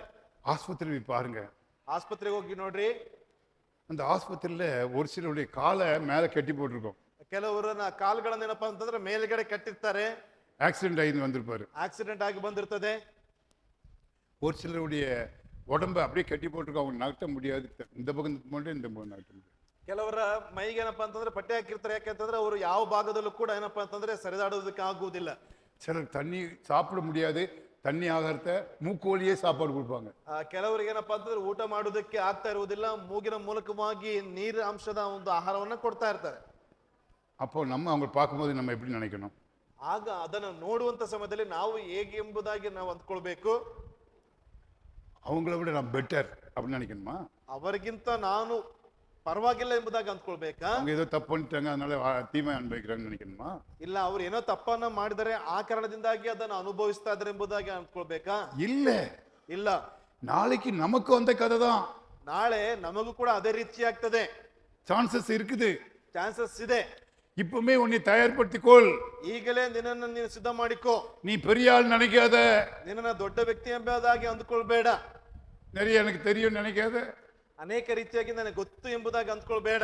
பிரியமானவர்களே, ஒரு தேவனுடைய மனிதன் ஒவ்வொரு நிமிடமும் தன்னை தாழ்த்தி கொண்டிருப்பான். ದೇವರ ಭಕ್ತ ಯಾವಾಗಲೂ ಪ್ರತಿಯೊಂದು ನಿಮಿಷವೂ ತನ್ನನ್ನು ತಾನು ತಗ್ಗಿಸಿಕೊಳ್ಳುವಂತವನಾಗಿರ್ತಾನೆ. மற்றவர்களை கனப்படுத்துவான். ಇತರರನ್ನ ಆತನು ಘನಪಡಿಸುವಂತವನಾಗಿರ್ತಾನೆ. நானும் ஆண்டியும் நைட்டும் பகலும் டிவோஷன் எழுதிட்டு இருக்கோம். ಅಂಕಲ್ ಆಂಟಿ ಅವರು ಹಗಲು ರಾತ್ರಿ ಏನ್ ಮಾಡ್ತಾ ಇದಾರೆ ಅಂತಂದ್ರೆ ಡಿವೋಷನ್ ಬುಕ್ ಅನ್ನ ಬರೀತಾ ಇದ್ದಾರೆ. எப்படியாவது ஒரு நல்ல டிவோஷன் புக்கு பல பாசையில வெளியிடணும், பிள்ளைங்களுக்கு கதை புஸ்தகம் வெளியிடணுங்கிறது எங்களுடைய ஆசை. ಅನೇಕ ರೀತಿಯಾಗಿ ಅನೇಕ ಭಾಷೆಗಳಲ್ಲಿ ಒಂದು ಡಿವೋಷನ್ ಪುಸ್ತಕವಾಗಿರ್ಬೋದು ಮತ್ತು ಮಕ್ಕಳ ಕಥೆಗಳ ಪುಸ್ತಕಗಳು ಅದು ಹೊರಗಡೆ ಬರಬೇಕು ಎಂಬುದಾಗಿ ಅಂಕಲ್ ಅವರ ಒಂದು ಆಸೆ. எனக்கு நிறைய நேரம் ஆண்டவர் கொடுத்துருக்காரு. ಅನೇಕ ಸಮಯವನ್ನ ದೇವರು ಅಂಕಲ್ ಅವರಿಗೆ ಕೊಡಲ್ಪಟ್ಟಿದ್ದಾರೆ. ஒரு காலத்துல நானே எல்லாம் செய்யணும், ஆண்டியே செய்யணும். இந்த காலத்துல இப்போ இங்க உட்கார்ந்துருக்க நிறைய பேர் நீங்களே எடுத்து செய்யறீங்க. ಅಲ್ಲಿ ಒಂದು ಸಮಯದಲ್ಲಿ ಏನಪ್ಪಾ ಅಂತಂದ್ರೆ ಅಂಕಲ್ ಅವರೇ ಮಾಡಬಹುದಾಗಿತ್ತು ಅಥವಾ ಆಂಟಿ ಅವರೇ ಮಾಡ್ಬೇಕಾಗಿತ್ತು. ಆದ್ರೆ ಈಗ ಇಲ್ಲಿ ಕೂತ್ಕೊಂಡಿರ್ತಕ್ಕಂಥ ಅನೇಕರು ಅನೇಕ ವಿಷಯಗಳನ್ನ ಮಾಡಿಕೊಡ್ತಾ ಇದ್ದೀರಿ. ನಾವು ಏನು செய்யணும்? ಹಾಗಾಗಿ ನಾವು ಏನ್ ಮಾಡ್ಬೇಕು? பெரிய ஆளாகணும்னு ஆசைப்படக்கூடாது. ದೊಡ್ಡ ವ್ಯಕ್ತಿ ಆಗ್ಬೇಕು ಎಂಬುದಾಗಿ ಆಸೆ ಪಡಬಾರದು. எப்படியாவது இந்த வேதத்தை எல்லாருக்கும் கொடுக்கணும். ಹೇಗಾದ್ರೂ ಮಾಡಿ ಈ ಸತ್ಯವೇದವನ್ನ ಎಲ್ಲರಿಗೂ ಕೊಡುವುದಕ್ಕೆ ಆಸೆ ಪಡಬೇಕು. மனப்பாடம் பைபிள் மனப்பாடம் பண்ணணும். ಸತ್ಯವೇದವನ್ನ ಬಾಯ್ಪಾಠ ಮಾಡಬೇಕು. அதன்படி நடக்கணும். ಅದರ ರೀತಿಯಲ್ಲಿ ನಡೆಯಲ್ಪಡಬೇಕು. நமக்கு கொடுக்கப்பட்ட வேலையை செய்யணும். ಕೊಡಲ್ಪಟ್ಟಂತ ಕೆಲಸವನ್ನ ಮಾಡಿ ಮುಗಿಸಬೇಕು. அதான் என்னுடைய ஆசை. ಅದೇ ನಮ್ಮ ಒಂದು ಆಸೆ. அப்போ என்ன பண்ணணும்? ஆசீர்வச்சுக்கிட்டே இருக்கணும், மற்றவங்களை ஆசீர்வச்சுக்கிட்டே இருக்கணும். என் வேலை ಆಗ ಏನಪ್ಪಾ ಅಂತಂದ್ರೆ ನಮ್ಮ ಕೆಲಸ ಇತರರನ್ನ ಆಶೀರ್ವಾದ ಮಾಡ್ತಾನೆ ಇರ್ಬೇಕು. ಅದು ನಮ್ಮ ಒಂದು ಕೆಲಸ. யாக்கோபு பார்வோனை ஆசீர்வதித்தார். ಯಾಕೋಬ ಫರೋಹನನನ್ನ ಆತನು ಆಶೀರ್ವಾದ ಮಾಡಲ್ಪಟ್ಟ. அதுக்கு யோசேப்பு காரணமா இருந்தார். ಅದಕ್ಕೆ ಯೋಸೇಫನು ಕಾರಣಕರ್ತನಾಗಿ ಇರಲ್ಪಟ್ಟಿದ್ದಾನೆ. சரி, 4வது பாயிண்ட்க்கு வாங்க. 4ನೇ ಒಂದು ಅಂಶಕ್ಕೆ ಬನ್ರಿ. அங்க 4வது பாயிண்ட் என்னன்னா, தேவன் நமக்கு கஷ்டங்களை கொடுக்கும்போது அந்த கஷ்டங்கள் நமக்கு ஒரு பாடத்தை கற்றுக் கொடுக்கும். ದೇವರು ನಮಗೆ ಕಷ್ಟಗಳನ್ನು ಕೊಡುವಾಗ ಆ ಒಂದು ಕಷ್ಟಗಳು ನಮಗೆ ಒಂದು ವಿಧವಾದಂತಹ ಪಾಠಗಳನ್ನ ಕಲಿಸಿ ಕೊಡುವಂತದ್ದಾಗಿರ್ತದೆ. இப்போ நான் ஒவ்வொருத்தையும் உங்களுக்கு வாழ்க்கையில என்ன கஷ்டம் இருக்குன்னு கேட்டீங்கன்னா கண்டிப்பா நீங்க சொல்லுவீங்க. ಆ ಜೀವನದಲ್ಲಿ ಏನೆಲ್ಲ ಕಷ್ಟ ಇದೆ ಎಂಬುದಾಗಿ ಪ್ರತಿಯೊಬ್ಬರನ್ನ ಕೇಳಿದ್ರೆ ಪ್ರತಿಯೊಬ್ಬರಿಗೂ ಒಂದು ಕಷ್ಟ ಇದೆ ಎಂಬುದಾಗಿ ಹೇಳ್ತೀರಿ. ஒருத்தர் சொல்லுவீங்க, ಒಬ್ರು ಹೇಳ್ತೀರಿ, அங்கிள் எனக்கு படிப்பே வர மாட்டேங்குது அங்கிள், ಅಂಕಲ್ ನನಗೆ ಓದೋದಕ್ಕೆ ಬರುವುದಿಲ್ಲ, எனக்கு சரியா பேச முடியல அங்கிள், ನನಗೆ ಸರಿಯಾಗಿ ಮಾತನಾಡೋದಕ್ಕೆ ಬರ್ತಾ ಇಲ್ಲ ಅಂಕಲ್, எல்லாரும் நல்லா டான்ஸ் ஆடுறாங்க எனக்கு டான்ஸ் வர மாட்டேங்குது அங்கிள், ಎಲ್ಲರೂ ಚೆನ್ನಾಗಿ ನೃತ್ಯ ಮಾಡ್ತಾರೆ ನನಗೆ ನೃತ್ಯ ಮಾಡೋದಕ್ಕೆ ಬರ್ತಾ ಇಲ್ಲ ಅಂಕಲ್. அப்படின்னு ஒவ்வொருத்தரும் ஒவ்வொன்று சொல்லுவாங்க. ಆ ರೀತಿಯಾಗಿ ಒಬ್ಬೊಬ್ಬರು ಒಂದೊಂದು ವಿಷಯವನ್ನು ಹೇಳ್ತೀರಿ. ஆனா ஒரு தேவனுடைய மனிதன் என்ன பண்ணுவான்? ಆದ್ರೆ ಒಬ್ಬ ದೇವರ ಭಕ್ತ ಏನ್ ಮಾಡ್ತಾನೆ? எனக்கு இது வரல அல்லது தெரியல, அது நன்மைக்கு அப்படின்னு மனசுக்குள்ள நினைச்சிட்டே இருப்பான். ಇದು ನನಗೆ ಬರ್ಲಿಲ್ಲ, ಇದೇನಪ್ಪ ಅಂತಂದ್ರೆ ಇದು ನನಗೆ ಒಳ್ಳೇದಾಗಿ ಇರ್ತದೆ ಎಂಬುದಾಗಿ ಮನಸ್ಸಿನಲ್ಲಿ ಅಂದುಕೊಳ್ತಾನೆ. சில காரியங்கள் நான் என்னுடைய வாழ்க்கையில சில நேரத்துல பஸ்ஸுக்கு காத்திருப்பேன், பஸ் சரியான நேரத்துக்கு வராது. ಅಂಕಲ್ ಅವರ ಜೀವಿತದಲ್ಲಿ ಕೆಲವು ಸಮಯ ಏನಪ್ಪಾ ಅಂತಂದ್ರೆ ಬಸ್ಸಿಗೆ ಕಾಯ್ತಾ ಇರ್ತಾರೆ, ಬಸ್ ಸರಿಯಾದಂತ ಸಮಯಕ್ಕೆ ಬಂದಿರುವುದಿಲ್ಲ, ரொம்ப லேட்டா வரும். ತುಂಬಾ ಲೇಟ್ ಆಗಿ ಬರ್ತದೆ. அப்போ என்னுடைய ஒரு ப்ரோக்ராம் கேன்சல் ஆயிடும். ಆಗ ಅಂಕಲ್ ಅವರ ಒಂದು ಕಾರ್ಯಕ್ರಮ ಏನಪ್ಪಾ ಅಂತಂದ್ರೆ ಅದು ಕ್ಯಾನ್ಸಲ್ ಆಗ್ಬಿಡ್ತದೆ. எனக்கு ரொம்ப கஷ்டமா இருக்கும். ಅಂಕಲ್ಗೆ ತುಂಬಾ ಕಷ್ಟ ಆಗ್ತದೆ. சரி, நம்ம நம்பி 5 பேர் உட்கார்ந்து இருந்தாங்க, நம்ம லேட்டா போனதுனால கேன்சல் ஆயிட்டு, ನಮ್ಮನ್ನು ನಂಬಿಟ್ಟು ಒಂದು ಸ್ವಲ್ಪ ಜನ ಕೂತ್ಕೊಂಡಿದ್ರು, ಅಲ್ಲಿ ಲೇಟ್ ಆದಂತ ಕಾರಣದಿಂದಾಗಿ ಕ್ಯಾನ್ಸಲ್ ಆಗಿ ಹೋಯ್ತಲ್ಲ ಎಂಬುದಾಗಿ. ஆனா ஒண்ணே நான் நிறைய காரியங்களை கற்றுக்கிட்டேன். ಆದ್ರೆ ಒಂದೇ ಒಂದು ಅಧಿಕವಾದಂತ ವಿಷಯವನ್ನು ಏನು ಕಲ್ತ್ಕೊಂಡೆ, அது கேன்சல் ஆனது நல்லது. ಕ್ಯಾನ್ಸಲ್ ಆಗಿರುವಂತದ್ದು ಒಳ್ಳೆಯದು. அந்த பஸ் லேட்டா வந்தது நல்லது. ಆ ಬಸ್ ಲೇಟ್ ಆಗಿ ಬಂದಿರ್ತಕ್ಕಂಥದ್ದು ಒಳ್ಳೆಯದೇ. பிரியமானவர்களே, ஒரு சில பாடுகள் நம்முடைய வாழ்க்கையை பரிபூரணப்படுத்தும் என்று இந்த டாபிக் சொல்லுது. ಅಲ್ಲಿ ನಾವೊಂದು ಕಾರ್ಯಗಳಲ್ಲಿ ನಾವು ಗಮನಿಸುವಾಗ ಕೆಲವು ಸಮಸ್ಯೆಗಳು ನಮಗೆ ಬರುವಾಗ ಒಂದು ಸಮಸ್ಯೆಗಳ ಮೂಲಕವಾಗಿ ನಮ್ಮನ್ನು ಏನ್ ಮಾಡ್ತದೆ ಅಂತಂದ್ರೆ ಪಕ್ವಗೊಳಿಸ್ತದೆ ಎಂಬುದಾಗಿ. 37வது அதிகாரம் ஆதியாகமம் 37ஆம் அதிகாரம் 33, 34, 35 வசனங்களை படிக்கலாம். ಅಲ್ಲಿ ಆದಿಕಾಂಡ 37ನೇ 34, 35, 36ನೇ ವಚನಗಳನ್ನು ಓದಿಕೊಳ್ಳೋಣ. Genesis chapter 37, 33, 34, 35.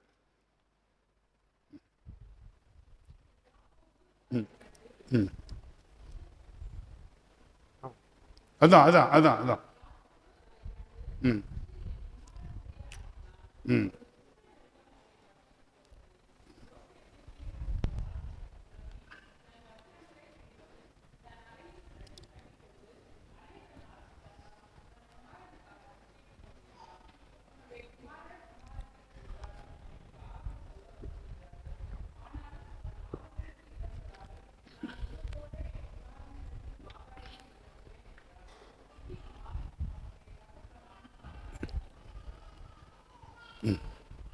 ತನ್ನ ಬಟ್ಟೆಗಳನ್ನು ಹರಿದುಕೊಂಡು ನಡುವಿನ ಮೇಲೆ ಗೋಣಿತಟ್ಟನ್ನು ಸುತ್ತಿಕೊಂಡು ತನ್ನ ಮಗನಿಗಾಗಿ chapter 37, 33, 34, 35. ಅದರ ಗುರುತು ಹಿಡಿದು ಆಂಗಿ ನನ್ನ ಮಗನದೇ ಹೌದು, ದುಷ್ಟ ಮೃಗವು ಅವನನ್ನ ಕೊಂದು ತಿಂದಿರಬೇಕು, ಯೋಸೇಫನು ಸಂದೇಹವಿಲ್ಲದೆ ಸೀಳಿ ಹಾಕಲ್ಪಟ್ಟಿರಬೇಕು ಎಂದು ಹೇಳಿ ತನ್ನ ಬಟ್ಟೆಗಳನ್ನು ಹರಿದುಕೊಂಡು ನಡುವಿನ ಮೇಲೆ ಗೋಣಿತಟ್ಟನ್ನು ಸುತ್ತಿಕೊಂಡು ತನ್ನ ಮಗನಿಗಾಗಿ ಬಹುದಿನಗಳವರೆಗೂ ಹಂಬಲಿಸುತ್ತಿದ್ದನು. ಅವನ ಗಂಡು ಮಕ್ಕಳು ಹೆಣ್ಣು ಮಕ್ಕಳು ಎಲ್ಲರೂ ದುಃಖ ಶಮನ ಮಾಡುವುದಕ್ಕೆ ಪ್ರಯತ್ನಿಸಿದಾಗಿಯೂ ಅವನು ಶಾಂತಿಯನ್ನು ಹೊಂದಲಲ್ಲದೆ, ನಾನು ಹೀಗೆ ಹಂಬಲಿಸುತ್ತಾ ನನ್ನ ಮಗನಿಗಿರುವ ಪಾತಾಳವನ್ನು ಸೇರುವೆನು ಅಂದನು. ಹೀಗೆ ತಂದೆಯು ಮಗನಿಗೋಸ್ಕರ ಅಳುತ್ತಿದ್ದನು. தந்தை மகனுக்காக அழுது கொண்டிருந்தான். ತಂದೆ ಮಗನಿಗೋಸ್ಕರ ಅಳುತ್ತಿದ್ದನು ಎಂಬುದಾಗಿ. யாக்கோபு அழுகிறான். ಯಾಕೋಬ ಅಲ್ಲಿ ಅಳ್ತಾ ಇದ್ದಾನೆ. எதுக்கு அழுகிறான்? ಯಾವ ಕಾರಣಕ್ಕಾಗಿ ಅಳ್ತಿದ್ದಾನೆ? ஐயோ, என் மகன் செத்து போயிட்டானே, ಅಯ್ಯೋ ನನ್ನ ಮಗ ಸತ್ತು ಹೋಗಿದ್ದಾನೆ, துஷ்ட மிருகங்கள் சாப்பிட்டுட்டு போயிட்டே.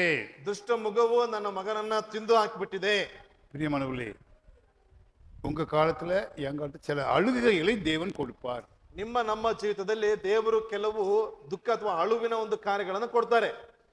சிலர் ஒரு 4 நாளைக்கு முன்னாடி எனக்கு 4 பெரிய ப்ராப்ளம். ಆ 4 ದಿವಸದಿಂದ ಅಂಕಲ್ ಅವ್ರಿಗೆ ಬಹಳ ದೊಡ್ಡದಾಗಿರ್ತಕ್ಕಂಥ ಸಮಸ್ಯೆ. 4 நாளைக்கு முன்னாடி 4 ப்ராப்ளம். ಆ 4 ದಿವಸದ ಹಿಂದೆ 4 ವಿಧವಾದಂತ ಒಂದು ಸಮಸ್ಯೆಗಳು. ராத்திரி 11 மணிக்கு எனக்கு அது 4 குடும்ப ப்ராப்ளம். ஆகும் ಸರಿಯಾಗಿ 4 குடும்பத்தை பற்றிய ப்ராப்ளம். ಅಲ್ಲೇ 4 ಕುಟುಂಬಗಳ ಸಮಸ್ಯೆಗಳು ಅಂಕಲ್ ಅವರ ಬಳಿಯಲ್ಲಿ ಬರಲ್ಪಟ್ಟಿದೆ. அந்த 4 குடும்பம் ಒಡೆಯಿற மாதிரி ஒரு ப்ராப்ளம். ಆ 4 ಕುಟುಂಬಗಳು ಒಡೆದು ಹೋಗುವಂತ ರೀತಿಯಲ್ಲಿ ಬರಲ್ಪಟ್ಟಿದೆ. நானே மனைவியும் யார்கிட்டும் சொல்லலை. எங்கள் ஃபோன் வந்துக்கிட்டே இருக்கோம் 4 குடும்பத்துலேருந்து. நாங்கள் அதெல்லாம் பேசி பேசி பேசி பேசி முழங்காலே நின்று ஜோம் பண்ணிட்டு இருந்தோம். ಅಲ್ಲಿ ಅಂಕಲ್ ಆಂಟಿ ಅವರಿಗೆ ಆ ಒಂದು ಸಮಸ್ಯೆಗಳ ಒಂದು 4 ಕುಟುಂಬಗಳ ಸಮಸ್ಯೆ ಬರ್ತಾನೆ ಇತ್ತು. ಫೋನ್ ಕರೆ ಮೂಲಕವಾಗಿ ಯಾರಿಗೂ ಹೇಳಿಕೊಳ್ಳದೇನೆ ಮೊಣಕಾಲಿನ ಮೇಲೆ ನಿಂತುಕೊಳ್ಪಟ್ಟವರಾಗಿ ಒಂದು ಸಮಸ್ಯೆಗಳನ್ನ ಬಗೆಹರಿಸಲ್ಕೊಳ್ಳಲ್ಪಟ್ಟಿದ್ದೇವೆ. அவங்க திருப்பி திருப்பி ஃபோன் பண்ணுவாங்க. ಅವರು ಪುನಃ ಪುನಃ ಫೋನ್ ಮಾಡ್ತಾ ಇದ್ರು. நாங்களும் அவங்களுக்கு திருப்பி திருப்பி ஃபோன் பண்ணுவோம். ಅಂಕಲ್ ಆಂಟಿ ಅವರು ಕೂಡ ಪುನಃ ಪುನಃ ಅವರಿಗೆ ತಿರುಗಿಸಿ ಫೋನ್ ಮಾಡ್ತಾ ಇದ್ರು. நேற்றைய தினத்தில் அந்த 4 குடும்பங்களும் நல்லா இருக்கிறாங்க அப்படின்னு நியூஸ் பண்ணுச்சு. ಆ ನಿನ್ನೆಯ ದಿವಸದಲ್ಲಿ ಆ 4 ಕುಟುಂಬಗಳು ಸಂತೋಷವಾಗಿದ್ದಾರೆ ಎಂಬುದಾಗಿ ಒಂದು ಸುದ್ದಿ ಬರ್ತಾ ಇದೆ. நிம்மதியா இருந்தோம். ನೆಮ್ಮದಿಯಿಂದ ಇದ್ದೇವೆ. ஏன் தெரியுமா? ಯಾಕೆ ಗೊತ್ತಾ? கர்த்தர், காட், ಕರ್ತನು அவரே எல்லாரையும் கண்ட்ரோல் பண்றாருங்க. ಎಲ್ಲರನ್ನ ದೇವರೇ ಆತನು ಕಾಪಾಡುವಂತವನಾಗಿ ಇರ್ತಾನೆ. இன்னைக்கு அழுகை இருக்கும், நாளைக்கு களிப்பு வரும் என்று வேதம் சொல்கிறது. ಇವತ್ತಿನ ದುಃಖ ನಾಳೆಗೆ ಅದು ಉಪಶಮನವಾಗ್ತದೆ ಎಂಬುದಾಗಿ ದೇವರು ಹೇಳ್ತಾ ಇದ್ದಾನೆ. சங்கீதம் 16ஆம் சங்கீதம் கடைசி வசனம், தேவன் உங்களை பரிபூர்ண ஆனந்தத்தினால் நிரப்புவார் என்று வேதம் சொல்கிறது. ಅಲ್ಲಿ ಕೀರ್ತನೆಗಳು 16ನೇದು ಕೊನೆಯ ಭಾಗದಲ್ಲಿ ದೇವರು ನಮಗೆ ಪರಿಪೂರ್ಣವಾದಂತಹ ಪರಮಾನಂದವನ್ನ ಆತನು ನೀಡುವಂತವನಾಗಿದ್ದಾನೆ. இந்த உலகத்தின் சந்தோஷம் ஒரு நிமிடம் பிரியமானவர்களே. ಈ ಲೋಕದಲ್ಲಿರ್ತಕ್ಕಂಥ ಸಂತೋಷ ಅದು ಕೆಲವೇ ನಿಮಿಷಗಳಲ್ಲಿ ಹೊರಟು ಹೋಗ್ತದೆ. வெளியிலிருந்து கொடுக்கிற சந்தோஷம் அப்படியே வெளியில போயிடும். ಅಲ್ಲಿ ಹೊರಗಿಂದ ಬರುವಂತ ಸಂತೋಷ ಅದು ಅದೇ ರೀತಿಯಾಗಿ ಹೊರಗೆ ಹೋಗಿ ಬಿಡ್ತದೆ. சிலர் நினைப்பாங்க நல்லா சாப்பிட்டாச்சுன்னா நல்லா திருப்தியா இருக்கும்னு நினைப்பாங்க. ಕೆಲವರು ಅಂದ್ಕೊಳ್ತಾರೆ ಚೆನ್ನಾಗಿ ಊಟ ಮಾಡಿದ್ರೆ ತೃಪ್ತಿಯಾಗಿರ್ತೀವಿ ಎಂಬುದಾಗಿ. இருக்காது. ಇರುವುದಿಲ್ಲ. சில நினச்சிருப்பாங்க நம்ம அந்த அந்த ஊருக்கு டிராவல் பண்ணிட்டு வந்தோம்னா அங்கே நிம்மதி சமாதானம் வந்துடும் அப்படின்னு நினைப்பாங்க. ಕೆಲವರು ಅಂದ್ಕೊಳ್ತಾರೆ ಆ ಒಂದು ಊರಿಗೆ ಪ್ರಯಾಣ ಮಾಡಿದ್ರೆ ಸಂತೋಷವಾಗಿರ್ತದೆ ಎಂಬುದಾಗಿ ಆ ಒಂದು ಊರಿಗೆ ಪ್ರಯಾಣವನ್ನು ಮಾಡ್ತಾರೆ. எங்கள் ஆஃபீஸில் ஒருத்தர் வந்து ஒரு நாள் மொட்டை போட்டு வந்தார். ಅಂಕಲ್ ಅವರ ಒಂದು ಕಚೇರಿಯಲ್ಲಿ ಕಲ್ವಚಪ್ಪಲ ಕಚೇರಿಯಲ್ಲಿ ಒಬ್ರು ಬಂದ್ಬಿಟ್ಟು ಒಂದು ದಿವಸ ಬೋರ್ಡ್ ಮಾಡಿಸ್ಕೊಂಡು ಬಂದ್ರು. ஏன் மொட்டை போட்டா தம்பின்னு கேட்டேன். ಯಾಕೆ ನೀವು ಬೋರ್ಡ ಮಾಡಿಸಿದಿರಿ ಎಂಬುದಾಗಿ ಕೇಳಿದೆ. முதல் தலையை சொரிஞ்சாரு. ಸ್ವಲ್ಪ ಹೊತ್ತು ತಲೆನ ಕೆದರ್ಕೊಳ್ತಾ ಇದ್ರು. முடி வளரல அதனால மொட்டை அடிச்சேன் அப்படின்னு சொன்னாரு. ಅಲ್ಲಿ ಕೂದಲು ಬೆಳೀತಾ ಇಲ್ಲ, ಹಾಗಾಗಿ ಮೊಟ್ಟೆ ಏನಪ್ಪಾ ಅಂದ್ರೆ ಕೂದಲನ್ನ ಶೇವ್ ಮಾಡಿಸಿದ್ದೇನೆ ಎಂಬುದಾಗಿ. எனக்கு சந்தேகம், ஏதோ பொய் சொல்றாருன்னு தெரிஞ்சு போச்சு எனக்கு. ಅಂಕಲ್ಗೆ ಒಂದು ಸಂದೇಹ, ಇವರು ಏನೋ ಸುಳ್ಳು ಹೇಳ್ತಾ ಇದ್ದಾರೆ ಎಂಬುದಾಗಿ. அப்படியே பார்த்தேன். ಅದೇ ರೀತಿಯಾಗಿ ನೋಡ್ತಾ ಇದ್ದೆ, ಗಮನಿಸ್ತಾ ಇದ್ದೆ. அப்ப எங்க அப்பா என்னை வேளாங்கண்ணி கூட்டிட்டு போனாரு. வேளாங்கண்ணியில மொட்டை அடிச்சான். ನನ್ನ ತಂದೆ ನನ್ನನ್ನ ವೇಲಾಂಗಣಿಗೆ ಕರೆದುಕೊಂಡು ಹೋದ್ರು. ಅಲ್ಲಿ ನಾನು ಕೂದಲನ್ನ ಕೊಟ್ಬಿಟ್ಟೆ. உங்க அப்பா என்ன வேலை பாக்குறாரு? ನಿಮ್ಮ ಅಪ್ಪ ಏನ್ ಕೆಲಸ ಮಾಡ್ತಿದ್ದಾರೆ? எங்க அப்பா பாஸ்டர். ನಮ್ಮ ಅಪ್ಪ ಬಂದ್ಬಿಟ್ಟು ಪಾಸ್ಟರ್. எப்படி இருந்திருக்கும் எனக்கு. ಹೆಂಗಿರ್ತದೆ ಅಂಕಲ್ ಅವ್ರಿಗೆ. என்ன பண்ணேன்? ಏನ್ ಮಾಡೋದು? நான் திட்டக்கூடாது, ನಾನ್ ಬೈಬಾರ್ದು. நான் அந்த முதல்ல திட்டி போடுவேன். ಮೊದಲ ಆಗಿದ್ರೆ ತುಂಬಾ ಬೈತಿದ್ದೆ. எனக்கு வயசாயிட்லையே, அப்ப திட்டியாச்சுன்னா அப்புறம் என்ன பண்றது? ಅಲ್ಲಿ ವಯಸ್ಸಾಗ್ತಾ ಇದೆ, ಈಗ ಬೈದ್ರೆ ಏನ್ ಮಾಡೋದು? அதனால சரிப்பா உங்க அப்பாட்ட பேசுறேன் அப்படின்னு சொல்லி ಸರಿಪಾ ನಿಮ್ಮ ತಂದೆಯ ಜೊತೆಲಿ ಮಾತನಾಡ್ತೀನಿ ಎಂಬುದಾಗಿ ಹೇಳಿದೆ. பிரியமானவர்களே, அங்க போய் மொட்டை அடிச்ச உடனே எல்லா பிரச்சனையும் போயிடும்னு நினைக்கிறாங்க நிறைய பேர். வேளாங்கண்ணி போறாங்க, ವೇಲಾಂಗಣಿಗೆ ಹೋಗುವಂತವ್ರು ಅಲ್ಲಿ ಹೋಗ್ಬಿಟ್ಟು ತಲೆಯನ್ನ ಬೋಡಿಸಿದ್ರೆ ಎಲ್ಲಾ ಸಮಸ್ಯೆಗಳು ನಿವಾರಣೆ ಆಗ್ತದೆ ಎಂಬುದಾಗಿ ಅಂದ್ಕೊಳ್ತಾರೆ. முடியை யாருக்கு கிஃப்டா கொடுக்குறாங்க? ಅಲ್ಲಿ ಕೂದಲನ್ನ ಯಾರಿಗೆ ಉಡುಗೊರೆಯಾಗಿ ಕೊಡ್ತಾರೆ? ಅಲ್ಲಿ யாருக்கு? ಯಾರಿಗೆ? என்னப்பா கவனிக்க மாட்டேங்கிறாங்களா? ಕೂದಲನ್ನ ಯಾರಿಗೆ ಉಡುಗೊರೆಯಾಗಿ ಕೊಡ್ತಾರೆ? ಅಲ್ಲಿ ಯಾರಿಗೆ? ದೇವರಿಗೆ. தேவருக்கு. கடவுள் நம்ம கூந்தலை கேக்குதா? ದೇವರು ಕೂದಲನ್ನ ಕೇಳ್ತಾರಾ? இல்ல ಇಲ್ಲ. ஆனாலும் கொடுக்குறாங்க போய். ಆದ್ರೂ ಕೂಡ ಅಲ್ಲಿ ಹೋಗಿ ಕೊಡ್ತಿದ್ದಾರೆ. ஆண்டவர் என்ன கேட்கிறார் உங்ககிட்ட தெரியுமா? ದೇವರು ಏನ್ ಕೇಳ್ತಾರೆ ಗೊತ್ತಾ? ನಿಮ್ಮಲ್ಲಿ உன் இருதயத்தை கேட்கிறார். ನಿಮ್ಮ ಹೃದಯವನ್ನ ಕೇಳ್ತಾರೆ. நான் உனக்காக சிலுவையில் அறையப்பட்டேன், ನಾನು ನಿನಗಾಗಿ ಶಿಲುಬೆಯ ಮೇಲೆ ಪ್ರಾಣವನ್ನು ಕೊಟ್ಟಿದ್ದೇನೆ, ரத்தம் சிந்தினேன், ರಕ್ತವನ್ನು ಸುರಿಸಿದ್ದೇನೆ, நீ ஏன் பிள்ளை, ನೀನು ನನ್ನ ಮಗ, நீ ஏன் கூட இருக்கணும். ನೀನು ನನ್ನ ಜೊತೆಯಲ್ಲಿ ಇರಬೇಕು. கலாத்தியர் 2ஆம் அதிகாரம் 20ஆம் வசனம் படிப்போம். ಗಲಾತ್ಯ 2ನೇ ಅಧ್ಯಾಯ 20ನೇ ವಚನವನ್ನು ಓದಿಕೊಳ್ಳೋಣ. Galatians chapter 2 verse 20. ಗಲಾತ್ಯದವರಿಗೆ 2ನೇ ಅಧ್ಯಾಯ 20ನೇ ವಚನ.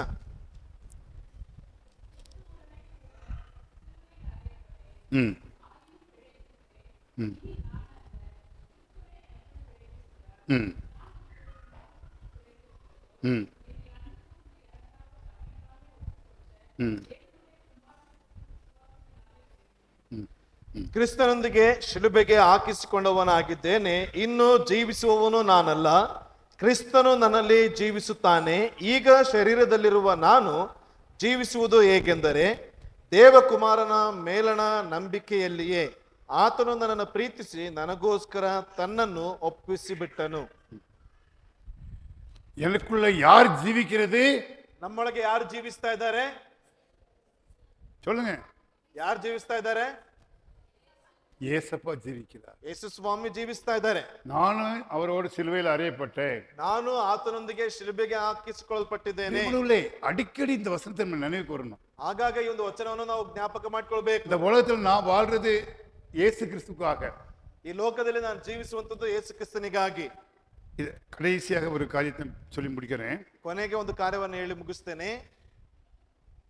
47வது அதிகாரம் 29ஆம் வசனம். 47ನೇ ಅಧ್ಯಾಯ 29ನೇ ವಚನ.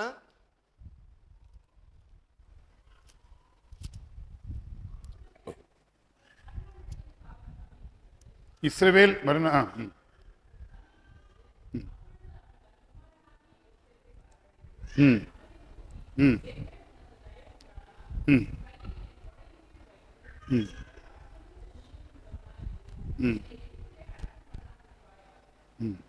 ಇಸ್ರಾಯೇಲನಿಗೆ ಅವಸನ ಕಾಲ ಸಮೀಪಿಸಿದಾಗ ಅವನು ತನ್ನ ಮಗನಾದ ಯೋಸೇಫನನ್ನ ಕರೆಸಿ, ನಿನಗೆ ನನ್ನ ಮೇಲೆ ನಂಬಿಕೆ ಇದ್ದರೆ ನೀನು ನಂಬಿಕೆಯಿಂದಲೂ ಪ್ರೀತಿಯಿಂದಲೂ ನನ್ನ ಮಾತನ್ನ ನಡೆಸಬೇಕು. ಏನೆಂದರೆ ನನಗೆ ಐಗುಪ್ತ ದೇಶದಲ್ಲಿ ಸಮಾಧಿ ಮಾಡಬೇಕೆಂದು ಕೇಳಿಕೊಳ್ಳುತ್ತೇನೆ. பாருங்க, மரண படுக்கையில யாக்கோபு யோசேப்பு கிட்ட ஒரு ரெக்யூஸ்ட் பண்றார். ಅಲ್ಲಿ ಮರಣದ ಹಾಸಿಗೆಲಿರ್ತಕ್ಕಂತ ಯಾಕೋಬನು ಯೋಸೇಫನ ಬಳಿಯಲ್ಲಿ ಒಂದು ವಿಜ್ಞಾಪನೆಯನ್ನ ಬೇಡ್ತಾ ಇದ್ದಾನೆ. நான் ஒரு அந்நியனாக எகிப்து தேசத்தில் இருக்கிறேன், ನಾನು ಒಬ್ಬ ಸಂಚಾರಿಯಾಗಿ ಐಗುಪ್ತದಲ್ಲಿ ಇದ್ದೇನೆ, என்னுடைய சொந்த தேசம் கானானுக்கு நான் போகணும், ನನ್ನ ಸ್ವಂತ ದೇಶವಾಗಿರ್ತಕ್ಕಂತ ಕಾನಾನ್ ಪ್ರದೇಶಕ್ಕೆ ಹೋಗ್ಬೇಕು, இனி அங்க போய் அடக்கம் பண்ணு, ನೀನು ನನ್ನನ್ನು ಅಲ್ಲಿ ಸಮಾಧಿ ಮಾಡ್ಬೇಕು. பிரியமானவர்களே, யாக்கோபு தேவன் அவனுக்கு கொடுத்த கானான் தேசத்தை விரும்பினான். ದೇವರು ಆತನಿಗೆ ಕೊಡಲ್ಪಟ್ಟಂತ ಒಂದು ಕಾನಾನ್ ದೇಶವನ್ನ ಪ್ರೀತಿಸಲ್ಪಟ್ಟಿದ್ದಾನೆ. நம்முடைய சொந்த வாழ்க்கையிலையும் நம்ம ஒரு சில காரியங்களை கர்த்தரை பிரியப்படுத்திட்டே இருக்கும், சாகுற வரைக்கும் கர்த்தரை பிரியப்படுத்தும். ನಮ್ಮ ಜೀವಿತಗಳಲ್ಲಿ ಕೆಲವು ವಿಷಯಗಳನ್ನ ಸಾಯುವವರೆಗೂ ದೇವರನ್ನ ಪ್ರಿಯಪಡಿಸುವಂತವರಾಗಿನೇ ನಾವು ಇರಲ್ಪಡಬೇಕು. யாக்கோபு தன்னை பரதேசி என்று சொல்லுகின்றான். ಯಾಕೋಬನು ತನ್ನನ್ನ ಸಂಚಾರಿ ಎಂಬುದಾಗಿ ಆತನು ಹೇಳಿಕೊಳ್ಳಲ್ಪಟ್ಟಿದ್ದಾನೆ. கடைசி சாகுற வரைக்கும் அந்த பரதேசிங்கிறத அவன் ஒத்துக்கொண்டு அவன் செத்த பிறகு அவனுடைய சொந்த தேசத்துக்கு எடுத்து செல்ல ஆசைப்படுகிறான். ಅಲ್ಲಿ ಆತನು ಕೊನೆಯವರೆಗೂ ತಾನು ಸಂಚಾರಿ ಆಗಿದ್ದೇನೆ ಎಂಬುದಾಗಿ ಒಪ್ಪಿಕೊಳ್ಳಲ್ಪಟ್ಟವನಾಗಿ ಕೊನೆಗೆ ಹೇಳ್ತಾ ಇದ್ದಾನೆ, ತನ್ನ ದೇಶವಾಗಿರ್ತಕ್ಕಂಥ ಕಾನಾನಿನಲ್ಲಿ ತನ್ನ ಸಮಾಧಿಯನ್ನ ಮಾಡಬೇಕೆಂಬುದಾಗಿ ಒಪ್ಪಿಕೊಳ್ತಾ ಇದ್ದಾನೆ. நம்முடைய சொந்த வாழ்க்கையிலும் கூட பிரியமானவர்களே, ஒரு காரியத்தை குறித்து நம்ம ஜாக்கிரதையாக இருக்க வேண்டும். ನಮ್ಮ ಸ್ವಂತ ಜೀವಿತದಲ್ಲಿ ಒಂದು ಕಾರ್ಯದ ಕುರಿತಾಗಿ ನಾವು ಜಾಗರೂಕತೆಯಿಂದ ಇರಲ್ಪಡಬೇಕು. நான் கர்த்தர் கண்ட்ரோல் பண்றாரு, கர்த்தருக்கு ஸ்தோத்திரம், இயேசு கிறிஸ்து ஜீவிக்கிறார், கர்த்தருக்கு ஸ்தோத்திரம். கடைசியாக நான் கர்த்தரோடு கூட இருக்கிறேனா அங்கிறத நம்ம அடிக்கடி நினைவு கூற வேண்டும். ದೇವರ ಕಾರ್ಯಗಳನ್ನು ಮಾಡ್ತಾ ಇದ್ರೆ ದೇವರಿಗೆ ಸ್ತೋತ್ರ, ದೇವರು ನನ್ನ ಜೊತೆಯಲ್ಲಿ ಇದ್ದಾನೆ ಅಂತಕ್ಕಂಥದ್ದನ್ನ ಆಗಾಗ ನಾವು ನೆನಪು ಮಾಡಿಕೊಳ್ಳುವಂತ ಒಂದು ವಿಷಯಗಳಾಗಿರ್ಬೇಕು. ஒவ்வொரு மூமெண்ட்டும் கர்த்தரோடு கூட இருக்க ஆசைப்படும். ಒಂದೊಂದು ನಿಮಿಷವೂ ಕೂಡ ದೇವರ ಒಂದು ಒಡನಾಟದಲ್ಲಿ ಇಟ್ಕೊಳ್ಬೇಕೆಂಬುದಾಗಿ எதை செய்தாலும் கர்த்தருக்கென்று செய்யுங்கள். ಏನೇ ಮಾಡಿದ್ರು ಕೂಡ ಕರ್ತನಿಗೋಸ್ಕರ ಮಾಡಲ್ಪಡ್ರಿ. அது நன்மையோ தீமையோ எது நடந்தாலும் பரவாயில்ல, நீங்க கர்த்தருக்கென்று செய்யுங்கள். ಅದು ಒಳ್ಳೇದು ಅಥವಾ ಕೆಟ್ಟದ್ದು ಏನಾದ್ರೂ ಕೂಡ ಅದು ಕರ್ತನಿಗೋಸ್ಕರ ಎಂಬುದಾಗಿ ನೀವು ಮಾಡಲ್ಪಡ್ರಿ. சிலருக்கு சில காரியங்கள் பிடிக்காது, ಕೆಲವರಿಗೆ ಕೆಲವು ಕಾರ್ಯಗಳು ಅರ್ಥವಾಗುವುದಿಲ್ಲ.